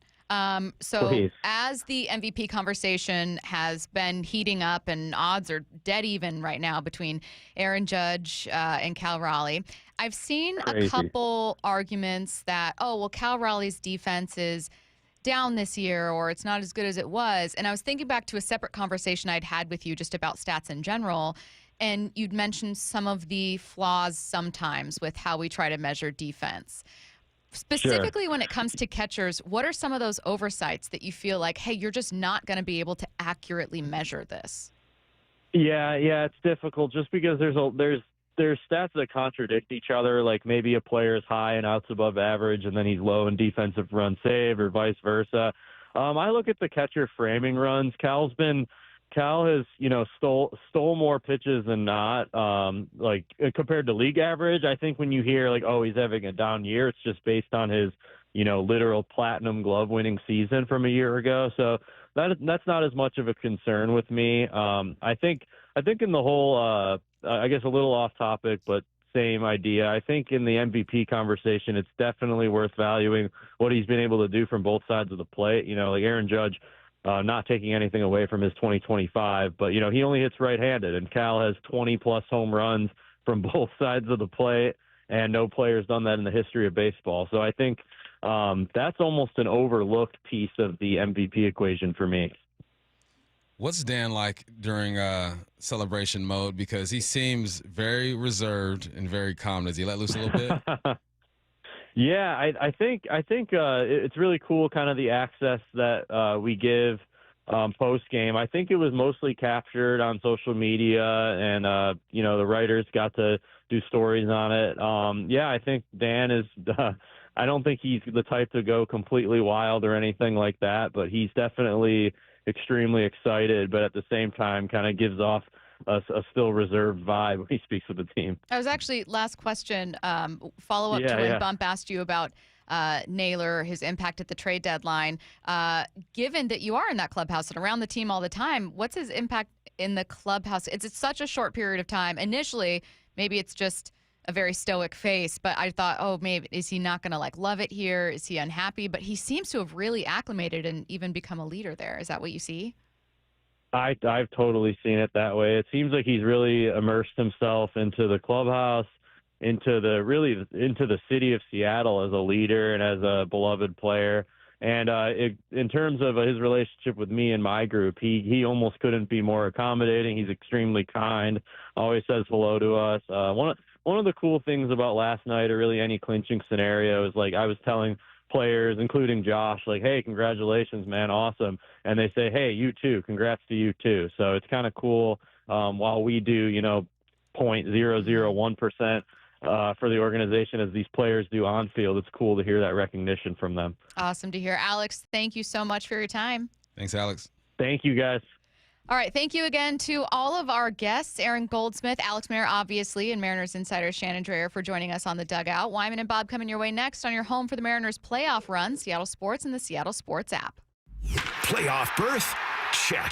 Here she comes, swing and a miss, strike 3. The Mariners are going to the postseason. We in this thing, bruh. The Mariners' magic number 1 to clinch the American League West pennant.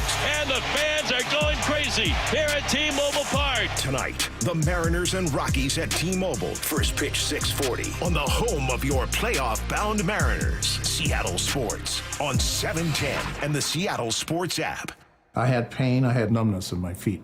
That pain and that numbness just got worse and worse and worse as time went on. This is Greg describing life with neuropathy. I went to 5 podiatrists, tried different treatments, tried different orthotics, tried different shoes, had cortisone shots in the tops and the bottoms of my feet. Saw a neurologist. All my medical doctors said, can't help you. Live with the pain. You're not going to be able to sleep. This is your life. And then I just gave up until I found Sound Pain Solutions. I'm Dr. Mark Shelley, a chiropractic physician and board-certified functional neurologist at Sound Pain Solutions. Our neuropathy treatments can rehabilitate damaged nerves. We use FDA-cleared, non-surgical, drug, and pain-free procedures that help neuropathy sufferers like Greg find relief. I feel better. I mean, just feeling better is huge. If you experience numbness, shooting or burning pains, or loss of balance, call us. Sound Pain Solutions, 855-996-0025, or click soundpainsolutions.com. Change is always happening. It's part of life. And when it comes to music, change is all around us. Songs are rewritten, classics are remixed, bands and artists come and go. Even our taste in music changes. Here at Xfinity, we know there's still good in keeping some things the same. That's why we want to do our part with a 5-year price guarantee on our internet. It means no matter what changes, you get 5 years of the most reliable Wi-Fi with our best equipment included for a price that stays exactly the same. Surprised? Life is full of them. One internet price, 5 years, guaranteed. Learn more at xfinity.com/deals. Restrictions apply. New residential customers only. Taxes and fees extra and subject to change. Most reliable Wi-Fi based on Open Signal Awards USA. Fixed Broadband Experience Report, August 2024. Dave Wyman here, and since I stopped playing football, we've been fortunate to live in the same house for over 20 years. That type of longevity is a good thing, except 20 years in the same house means a lot of things start to break. Most recently, it's our windows. Virtually every seal has broken, and that's why I reached out to Harley Exteriors. They're local, they're huge fans of our teams, and big listeners to the station. Better yet, they have the best product. Olympic Series windows offered exclusively through Harley Exteriors are manufactured in Washington, designed for Pacific Northwest homes and climate. That means cooler in the summer and warmer in the winter. To celebrate the start of football season, the guys at Harley Exteriors are offering no interest and no payments for an entire year. Also, buy one window and get the second one 40% off. And take another $200 off your entire project. Call 833-HARLEY. That's 833-HARLEY. Or go to harleyexteriors.com. What's going on, Seahawks fans? It's Cliff Averill here. I'm inviting you to come hang out with me for a free game day viewing party at Muckleshoot Casino Resort for some Thursday night football on September